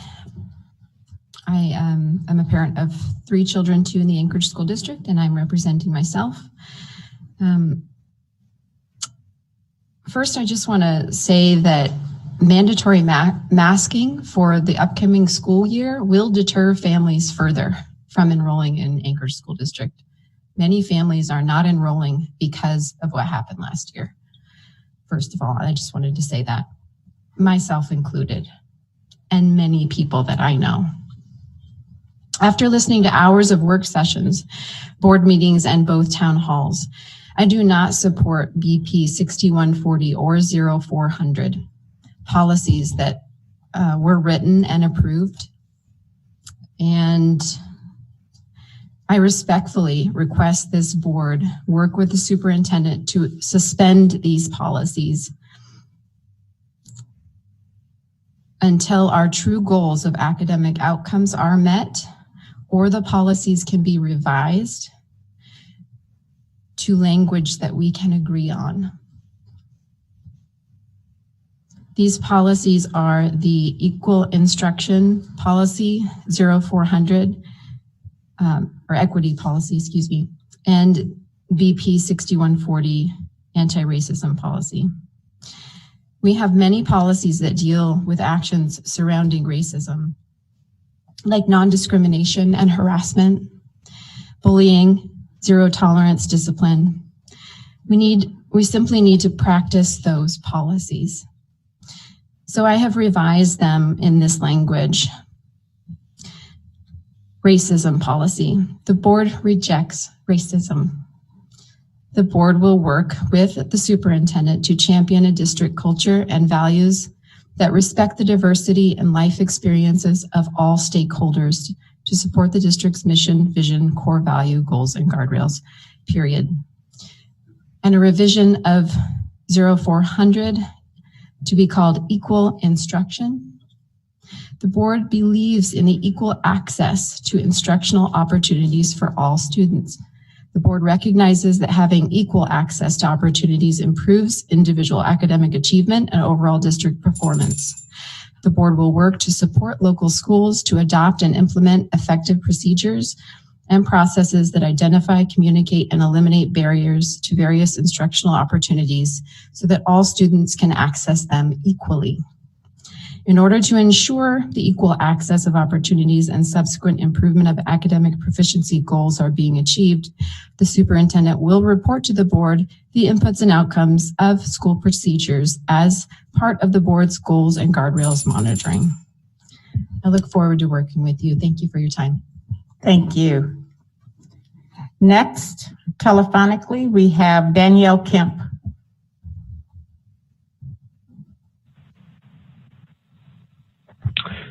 Good evening. Can you hear me? Yes, you have, welcome. You have 3 minutes. 30. Okay. All right. Thank you to the board for this opportunity to speak. My name is Danielle Kemp. I'm a retired Army combat officer, teacher in the ASD, and parent of 2 ASD kids. I'm also the co-chair of the AAA's Human and Civil Rights Committee and president and co-founder of the Alaska Coalition of BIPOC Educators. There's an unfounded fear of the truth in this community. It has been for many years, and that fear manifests itself in many ways, but mainly as the whitewashing of our shared history. Whitewashing is being defined as the intentional hiding of some kind of wrongdoing, error, unpleasant situation, or an uncomfortable truth, or to deal with it in a way that attempts to make it seem less bad than it really is. You can see whitewashing in our ASD curriculum as they glossed over or outright omitted historic events such as the Alaska Native people's forced indoctrination and cultural genocide of the early to mid 20th century. Look, my mother, Gertrude Kemp, taught history in Pontotoc, Mississippi for 37 years. Mama didn't compromise, even under threat of physical harm and administrative retaliation. When the district refused to adopt the Black History curriculum, you know what she did? She created her own. She had the knowledge and skill to do so as she studied history at Russ College, an historically Black college and university, HBCU. And like my mama, I studied music education at an HBCU too, Jackson State University. So when I called up the Fine Arts Department earlier this year to inform them that they were putting out incorrect information regarding the history of African American spirituals, you would have thought they might have deferred to me due to my extensive knowledge of the subject matter, as well as my HBCU academic background, right? Nope. They straight up dismissed me and told me I was wrong. Whitewashing at its finest. The administration must do better. Groups like Alaska Parents' Rights and Save Anchorage holler about critical race theory, but don't even know what it is and don't even care. They're just trying to use it as a general term for stuff they don't like about race. But don't let them fool you. These white supremacist organizations in disguise only want to continue whitewashing our curriculum. By the way, these are the same folks who called COVID-19 a hoax and perpetuated the big lies that led to the attempted coup and insurrection on January 6th. If it were up to them, no one would learn about the Tulsa Race Massacre, the cultural genocide of the Alaska Native peoples, or other relevant history. So, to all board members and educators within the sound of my voice, I implore you to take a stand and tell those white supremacist organizations no, to not bury our heads in the sand, but instead be like my mama, Gertrude Hooper Kemp, and never compromise the truth. Thank you for your time and have a good night. Thank you. And that concludes our public testimony on non-agenda and non-action items. Written testimony is attached to the agenda, if you care to look at that. And next, our superintendent update. Thank you, Madam President. And I do just want to share, we had the little pop quiz on the vision, and from what I know, and the mission was started a long time before I arrived. ASD has believed, values, and mission, but not a stated vision. There's lots of different standards and, templates to create what you say. We don't use the vision one, is my understanding. So there is no vision. It's beliefs, values, and mission. I think that was a pop quiz earlier. Right. I just wanted you to feel okay. Yeah. All right. Thank you. And I have a very brief, since I spent so much time on monitoring, some updates. First thing I wanted to share was about our parent survey. When we did ask about ESSER funds, we slipped in understanding, because we had quite a bit of feedback and responses in regard to school start time. So I'm going to share about that. Just share a little bit about an equity report we have, as well as summer school that started today, our block 1. So we did just ask one question. How did you feel as a parent, if you are a parent, or do you have an opinion about the school start times? Because we did move it back some to 8 o'clock, 8:45, and 9:30 for these different school levels. And there was a positive response. In fact, thus far we've had really an ask to leave it as it is. So we wanted to put it out there to provide the board some data. And I'm organizing around beginning high school at 8 o'clock and following this structure. Right now, unless the board decides not to, but we're organizing around this since we operated this way this year. But wanted to share and ask what the community thought.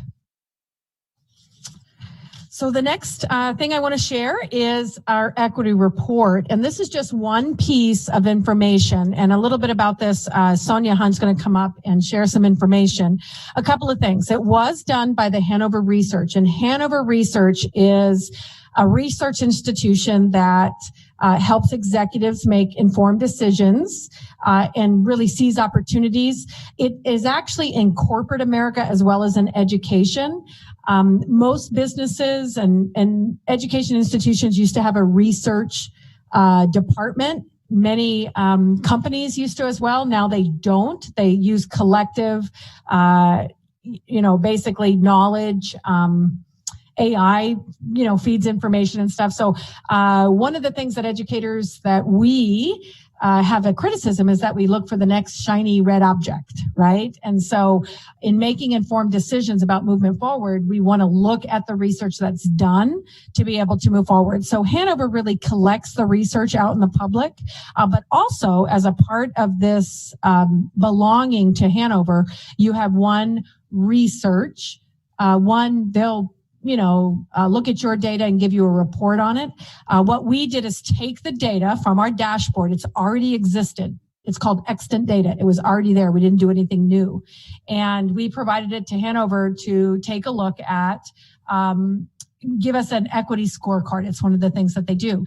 I'm happy to say that their research actually supported what we've been reporting, supported what the board goals are. So with that, I'm going to turn it over to Sonia, because this is going to live on our website in addition to the data dashboard that the board is familiar with. Sonia. I just wanted to make sure this is my first time using this mic. Good evening to the president, to members of the board, Dr. Bishop. Thank you so much, Dr. Bishop, for an amazing introduction to the equity data analysis. And what you will see, this is the kind of the landing or main page of the equity dashboard. And the main page provides a quick navigation to all pages. So what we see first is the key findings, and that's Hanover's synthesis analysis of our data. What we see next is recommendations, and it's the recommendations for further research and actions.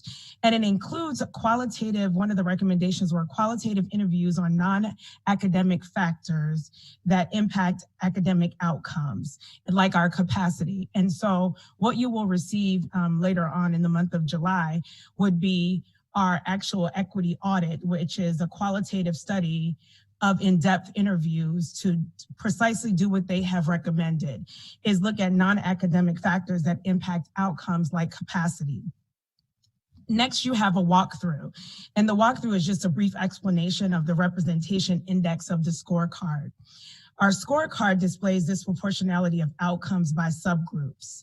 And next after that, you have equity outcomes, and it displays the number of students by percentages achieving outcomes by subgroup. And it's broken down by school, grade, and year. So it's pretty in depth. Then you have our data dashboard, and it's a side-by-side worksheet comparing outcomes and students by group. So that's again down by school, grade, gender, race, limited English proficiency, special education, and gifted, economically disadvantaged, and 504 status. Then we have our data methodology, and it's an explanation of data methods and a glossary of terms. And here are our findings. There's consistent opportunity gaps in the following areas. What we know: academic outcomes, behavioral outcomes, and program access in the district. And that program access looks at special education, gifted, and advanced placement courses.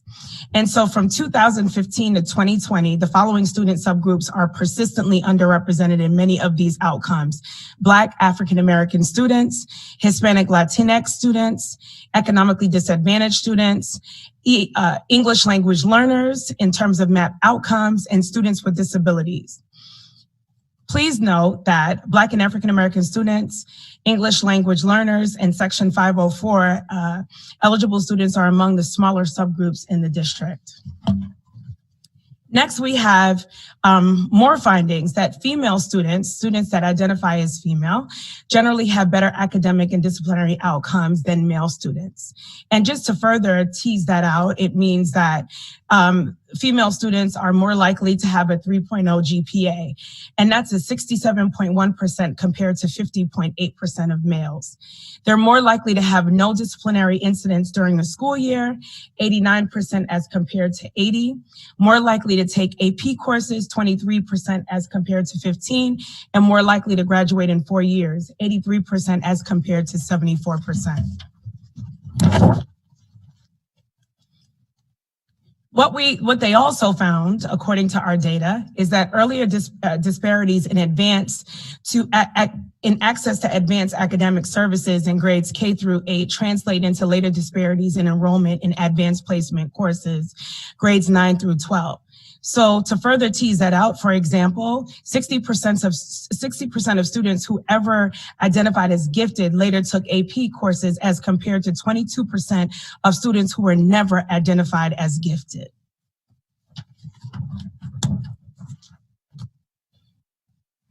Other key findings include that Black, Latinx, multiracial students, and economically disadvantaged students are more likely to have participated in restorative practices if they have ever had a disciplinary infraction. And those restorative practices would be mediation, prevention, intervention, counseling.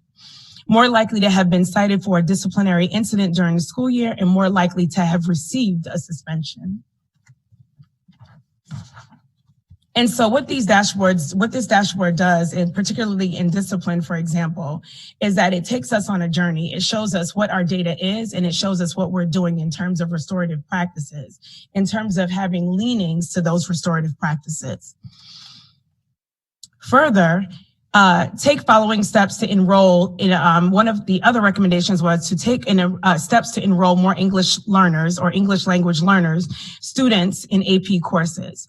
So to counsel high performing ELL students to enroll in AP courses, assess the extent to which current ELL students in AP courses are being supported, determine if this support can be improved to attract other ELL students, and to include AP Spanish and course offerings district-wide.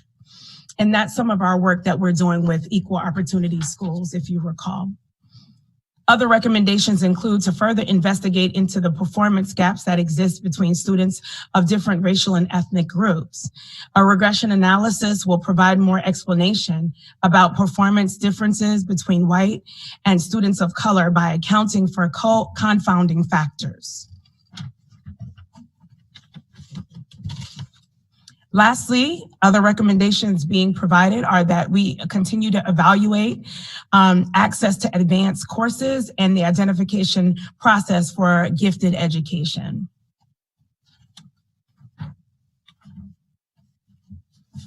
So in terms of our equity outcomes, and this is actually already up on the Office of Equity and Compliance website, and it's under Equity Dashboard, where you can click on all of these following headings. The equity outcomes displays the number of students by percentages achieving outcomes by subgroups. And when you hover over each square, for example, it will tell you a story of that particular outcome.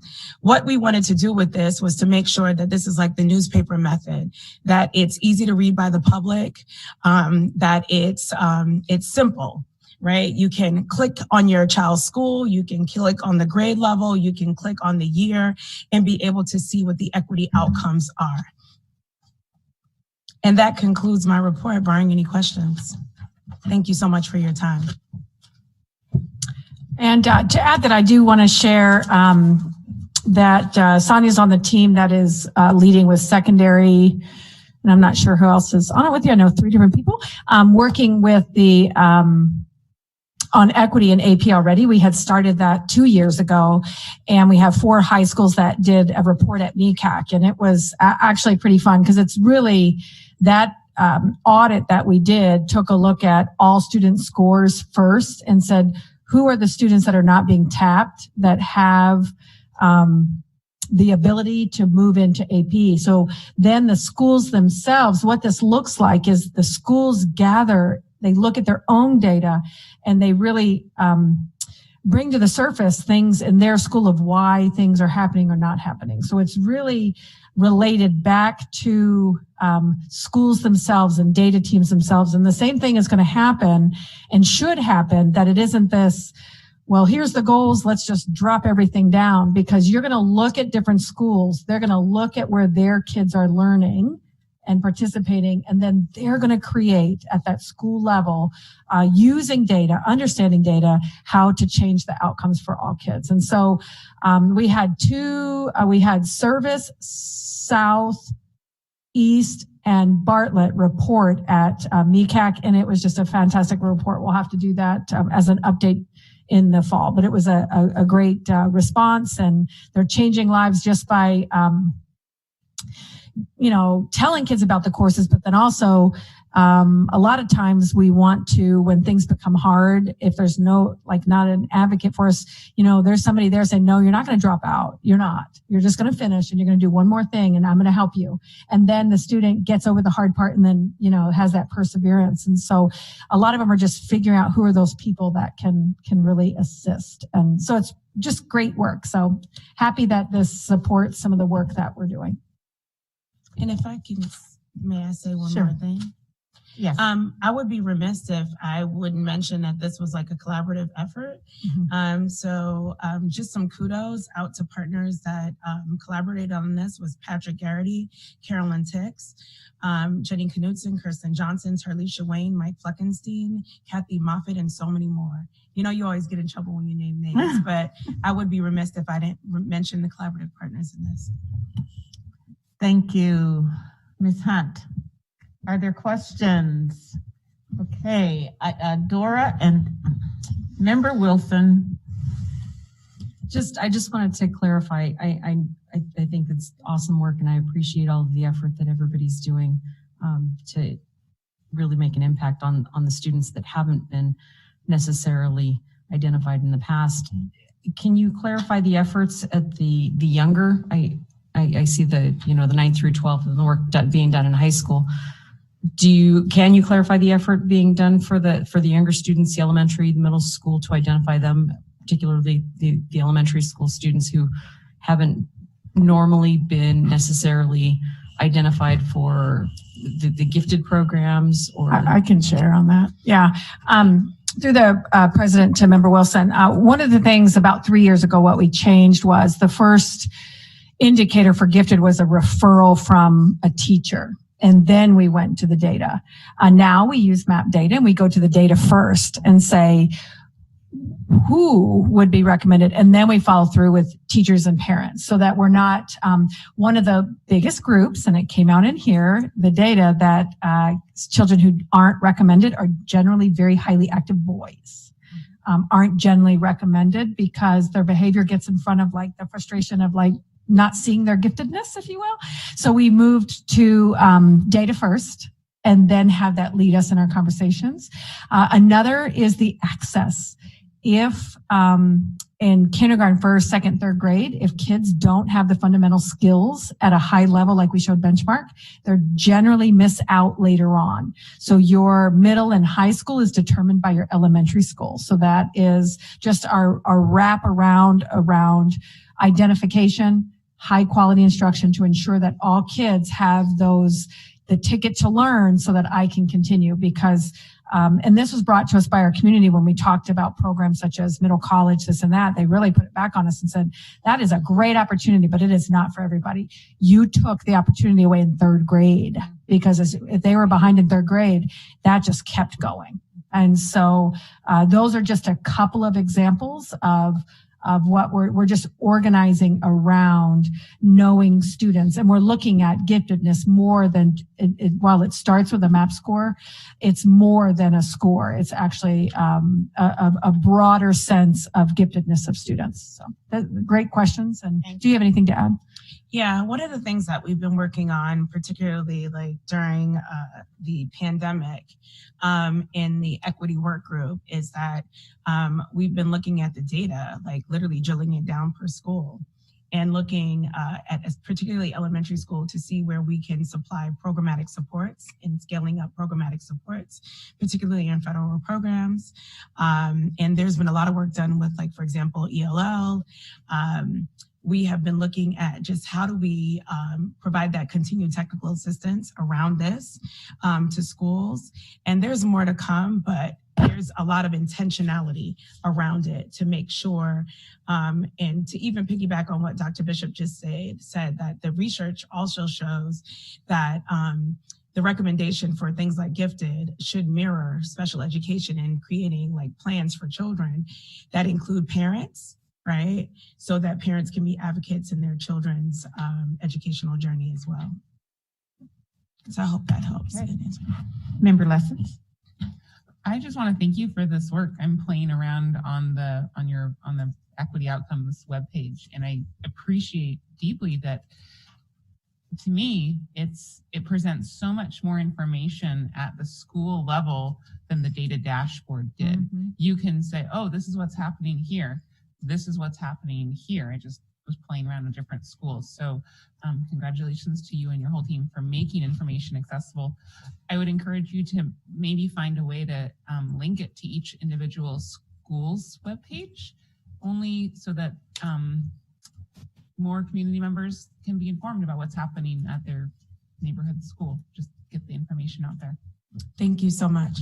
And it also brings up a point where, for example, schools like Chugiak Optional don't necessarily have like traditional grades.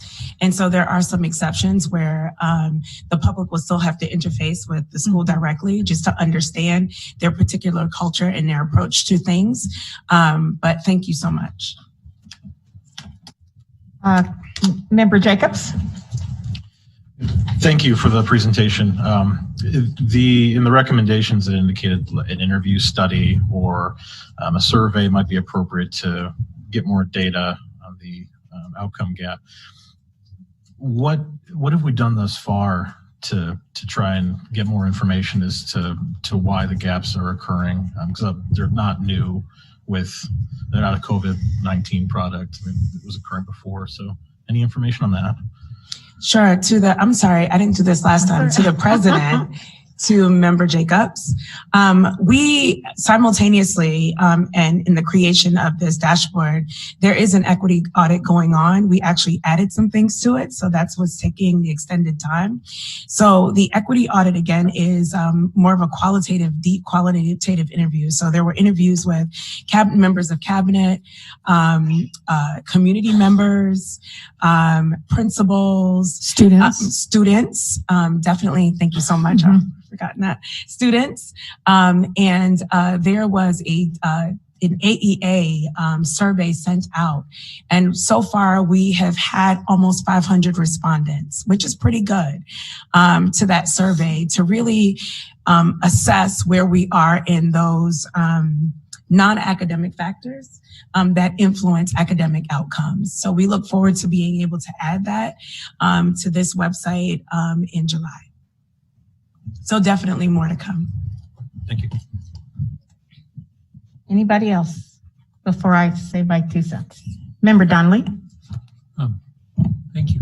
How much did this report cost as far as the contractor, and how much is the upcoming equity audit costing? Sure. To the president, to Member Donnelly. So the upcoming equity audit that you'll receive the results of in July was about $34,000. I can get the exact amount to you in Board Connect, if it's okay with that Commission. And secondly, the district has a yearly contract with Hanover to do different projects. And this year, this happened to be the project. And we can also get you that exact amount through Board Connect, if you don't mind. Yeah, thank you. Okay. So I also want to thank you for the work that you and your committee is doing. I'm not surprised, but I am glad to see a third eye. And I'm glad to see that there are some, number one, the work is continuing. Number two, we're getting deeper and deeper and more intentional. And so, my only question is, how are we training staff to work with the data? I know I think we have, how are schools, because this could be so empowering for schools. We, to the President, your question, that's a great question. So our directors actually work with their principals as well as the coaches, the instructional coaches, to understand learning data, to be able to talk about it, to come up with their own SMART goals in regard to what the data tell them for their school. And really how you would examine it and ask questions. What do we want students to know? What do they already know? Where do we need to, raise? So really creating those school level discussions.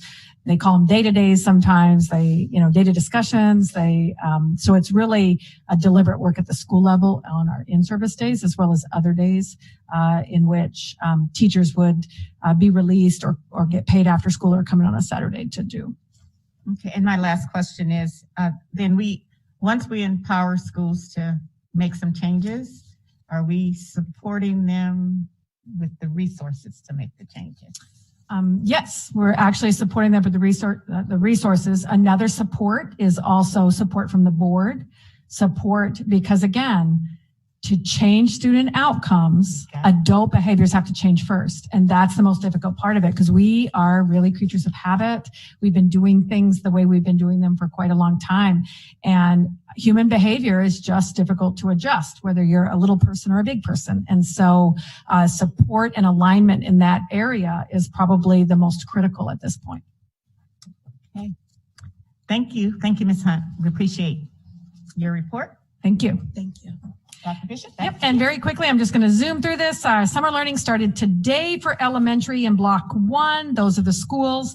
Block 2 starts July 12th. 3,600 students started today, and it was a great, successful day. The only, thing was the rain, perhaps, that folks didn't like. And secondary is going to have middle and high school, which starts tomorrow. And they have 2 sessions, and those are the schools in which students will attend. And I can give an update on the numbers after the first day there. And with that, we also have, don't forget, ESY, which is Extended School Year Program, which we've had most longevity with. And those are the dates of ESY and the school locations. Quite excited about that. We really are over 10,000 students from ESY to elementary and secondary are going to be actively learning with ASD in the summer. Lots of kids actively learn with, outside of school as well. But these are additional supports that we're providing. And then finally, I would like to just share with the board good news that the Commission on Veterans Affairs in the Military recognized our veteran volunteer right here, our own George Vicalis, and he was awarded yesterday at a memorial on Memorial Day, their celebration. And so I just wanted to celebrate him as well as the other military folks on our board, in the audience, in our district, for not only the service that they continue to do, as you see, but the service that they had to protect our country, those that have fallen, as well as those who have passed. So I'm going to stand, and I wish you all could do that as well. George. Stand up, George.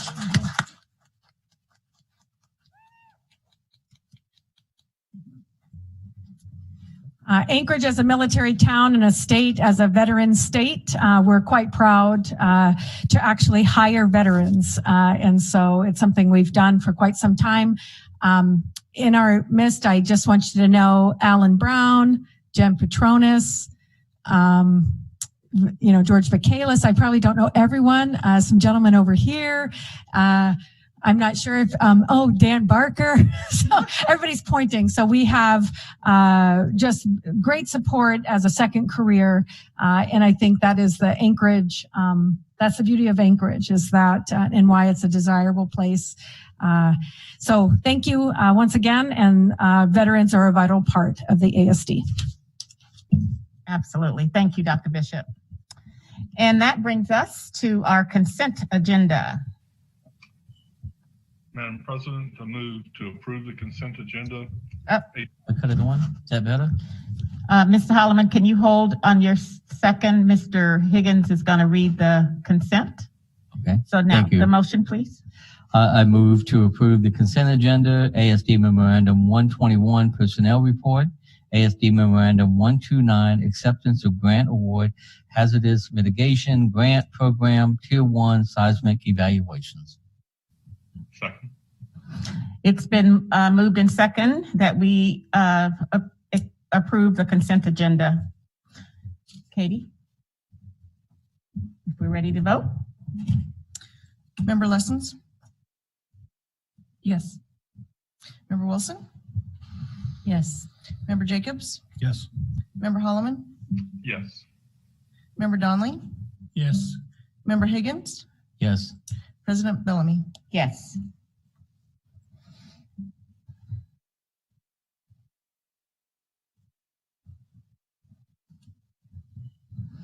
And that motion passes unanimously. Now we're at our action items. We don't have, I don't think we have any public testimony. No one signed up for public testimony on action items. Did you want to pull? It's non-action. Oh, no, I'm sorry. You're pulling a non-action. Okay. So we should do the action first. All right. We're ready. Are we ready for number 26? Yes. Okay, thank you. I move to approve ASD Memorandum 126 to approve and authorize the reallocation of $1,363,000 from completed 2018 bond proposition 2 roof projects to allow for the partial restoration of the Chugach High School roof project. In addition, the administration recommends the Anchorage School Board approve award of a contract to Trimco Roofing and Building Maintenance for over $500,000, utilizing cooperative purchasing per BP 3311 AR 3311.1D. Second. It's been moved in second that we approve Memorandum 126. Seeing no public testimony, we're ready to vote. Yes, member comments on Memorandum 26? Any? Seeing none, we're ready to vote. Member Donnelly, Yes. Member Lessons, Yes. Member Jacobs, Yes. Member Wilson, Yes. Member Holloman, Yes. Member Higgins, Yes. President Bellamy. Yes.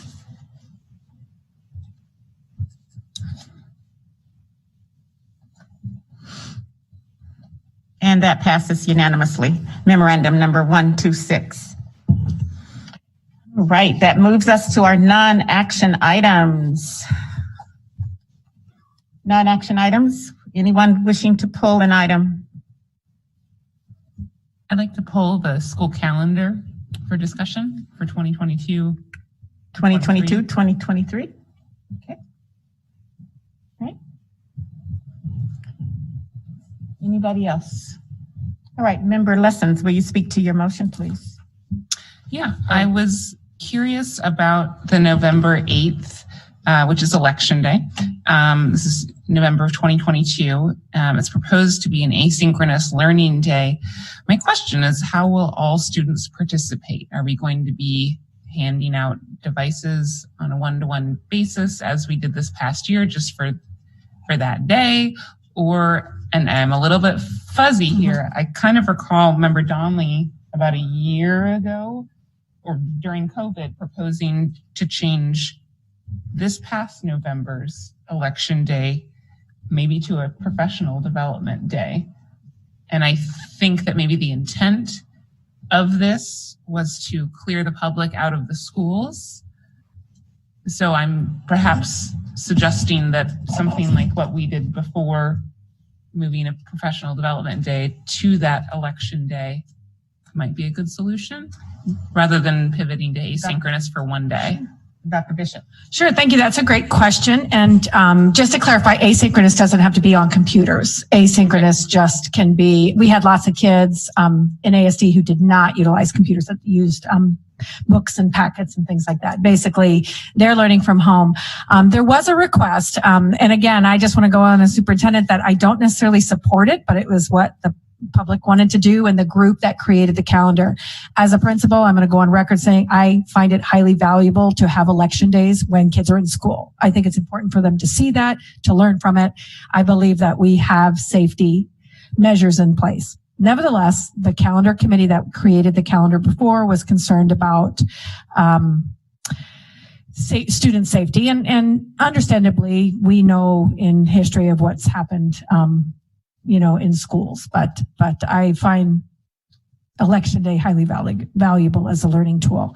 The non-asynchronous learning day was on another in-service day, which happened to have been the last Friday of February, to participate in a local celebration. And we continued that, I believe.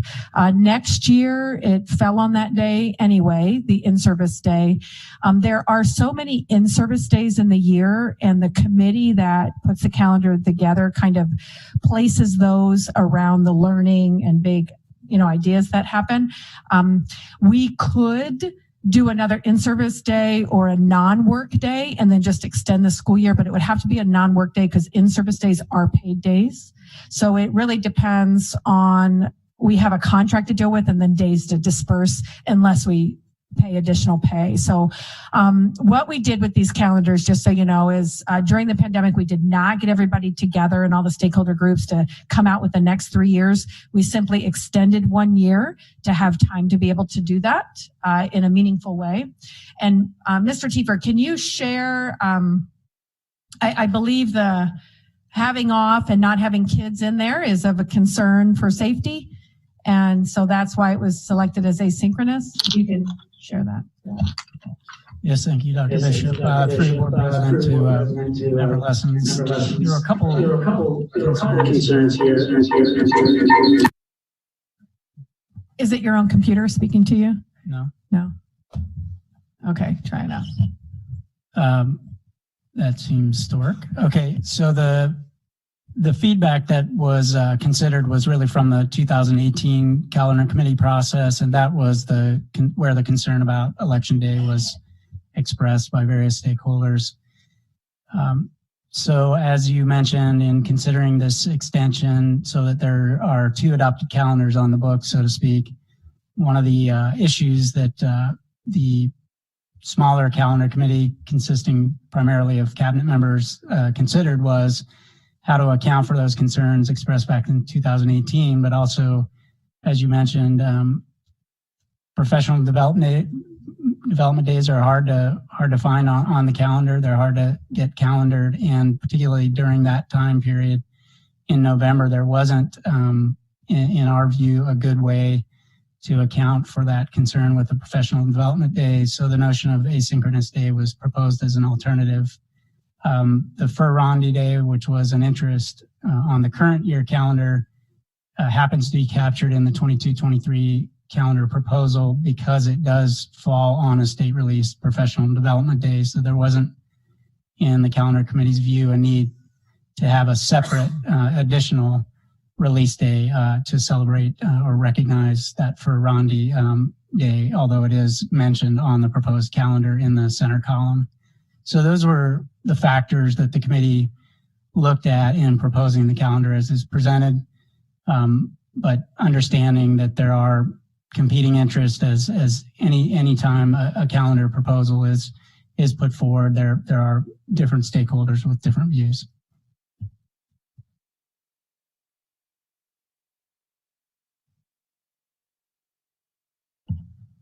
Thank you. Any other questions, discussion? So that brings us, Member Higgins, did I see it? Okay.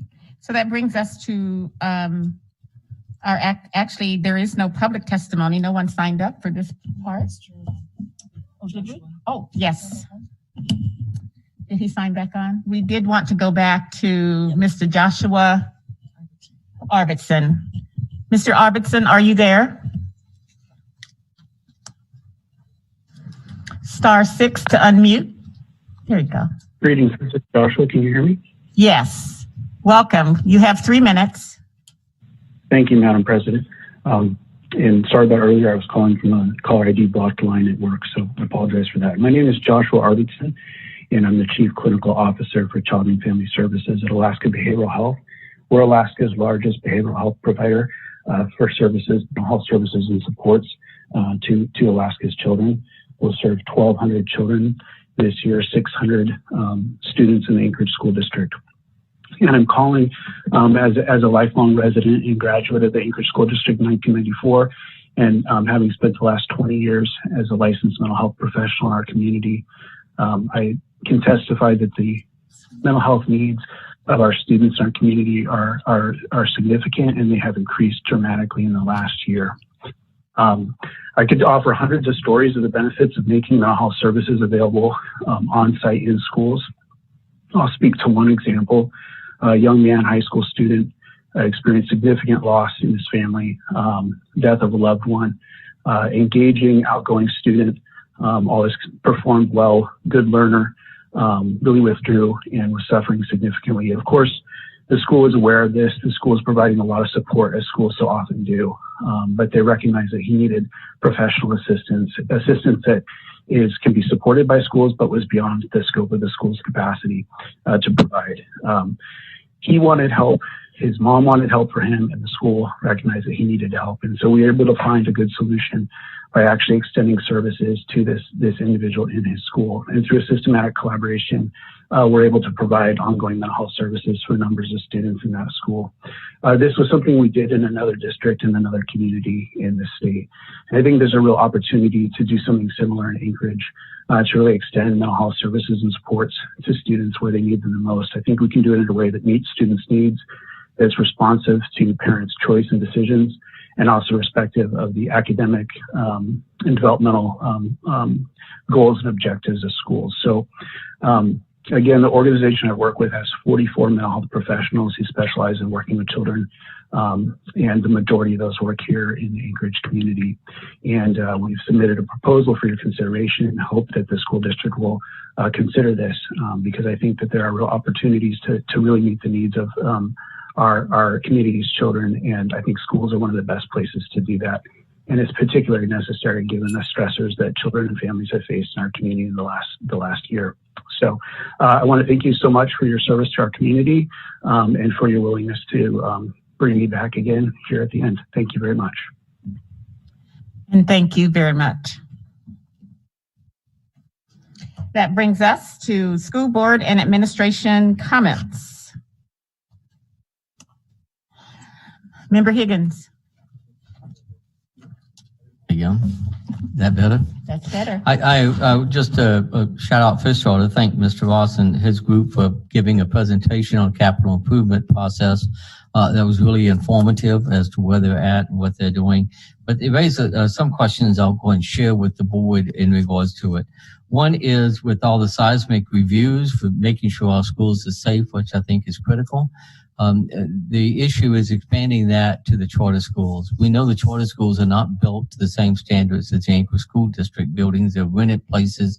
There are all these other things. And one of the things we try to do is make sure institutional buildings survive the quake, the big ones, if something happens.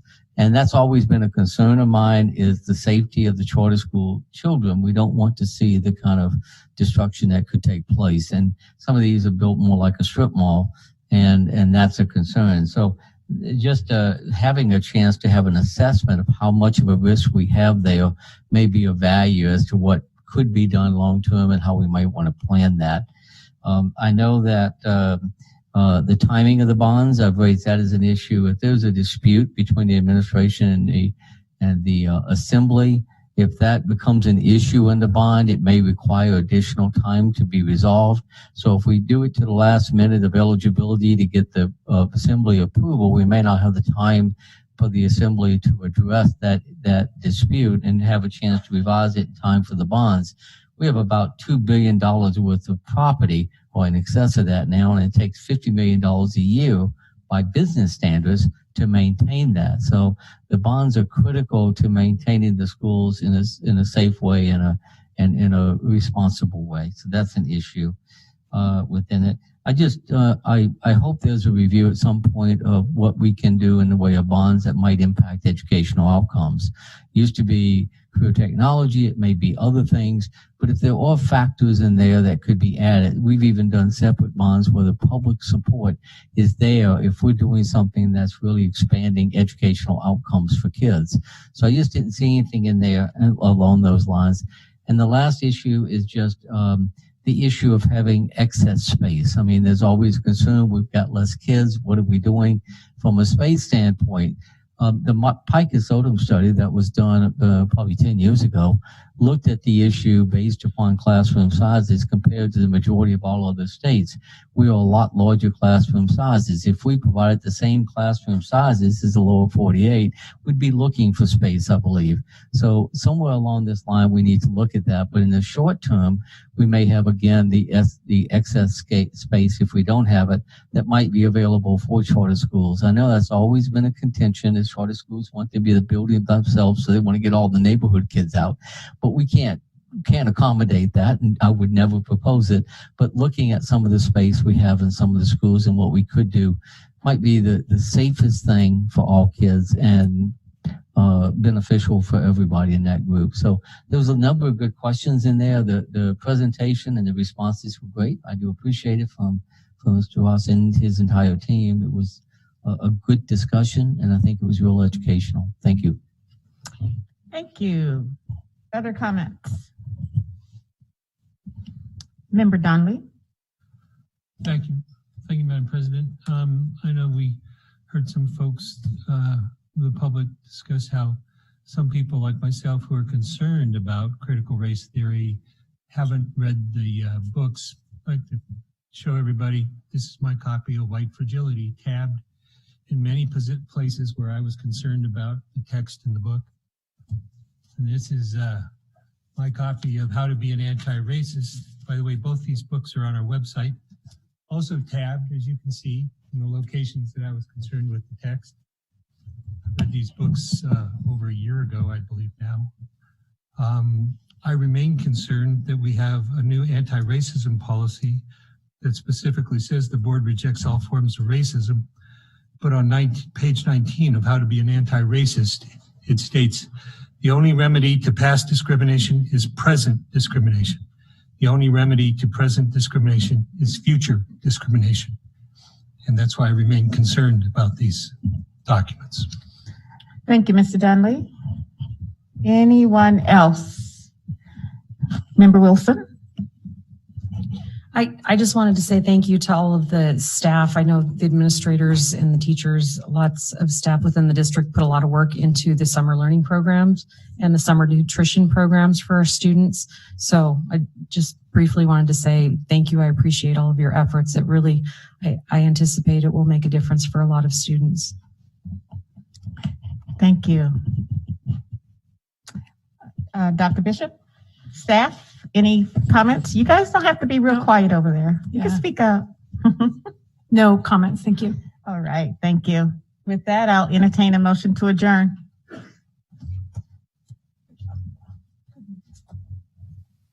Y'all want to stay? I make a motion to adjourn. I'll second. All right. Anybody opposed to adjourning? No, they're packing up.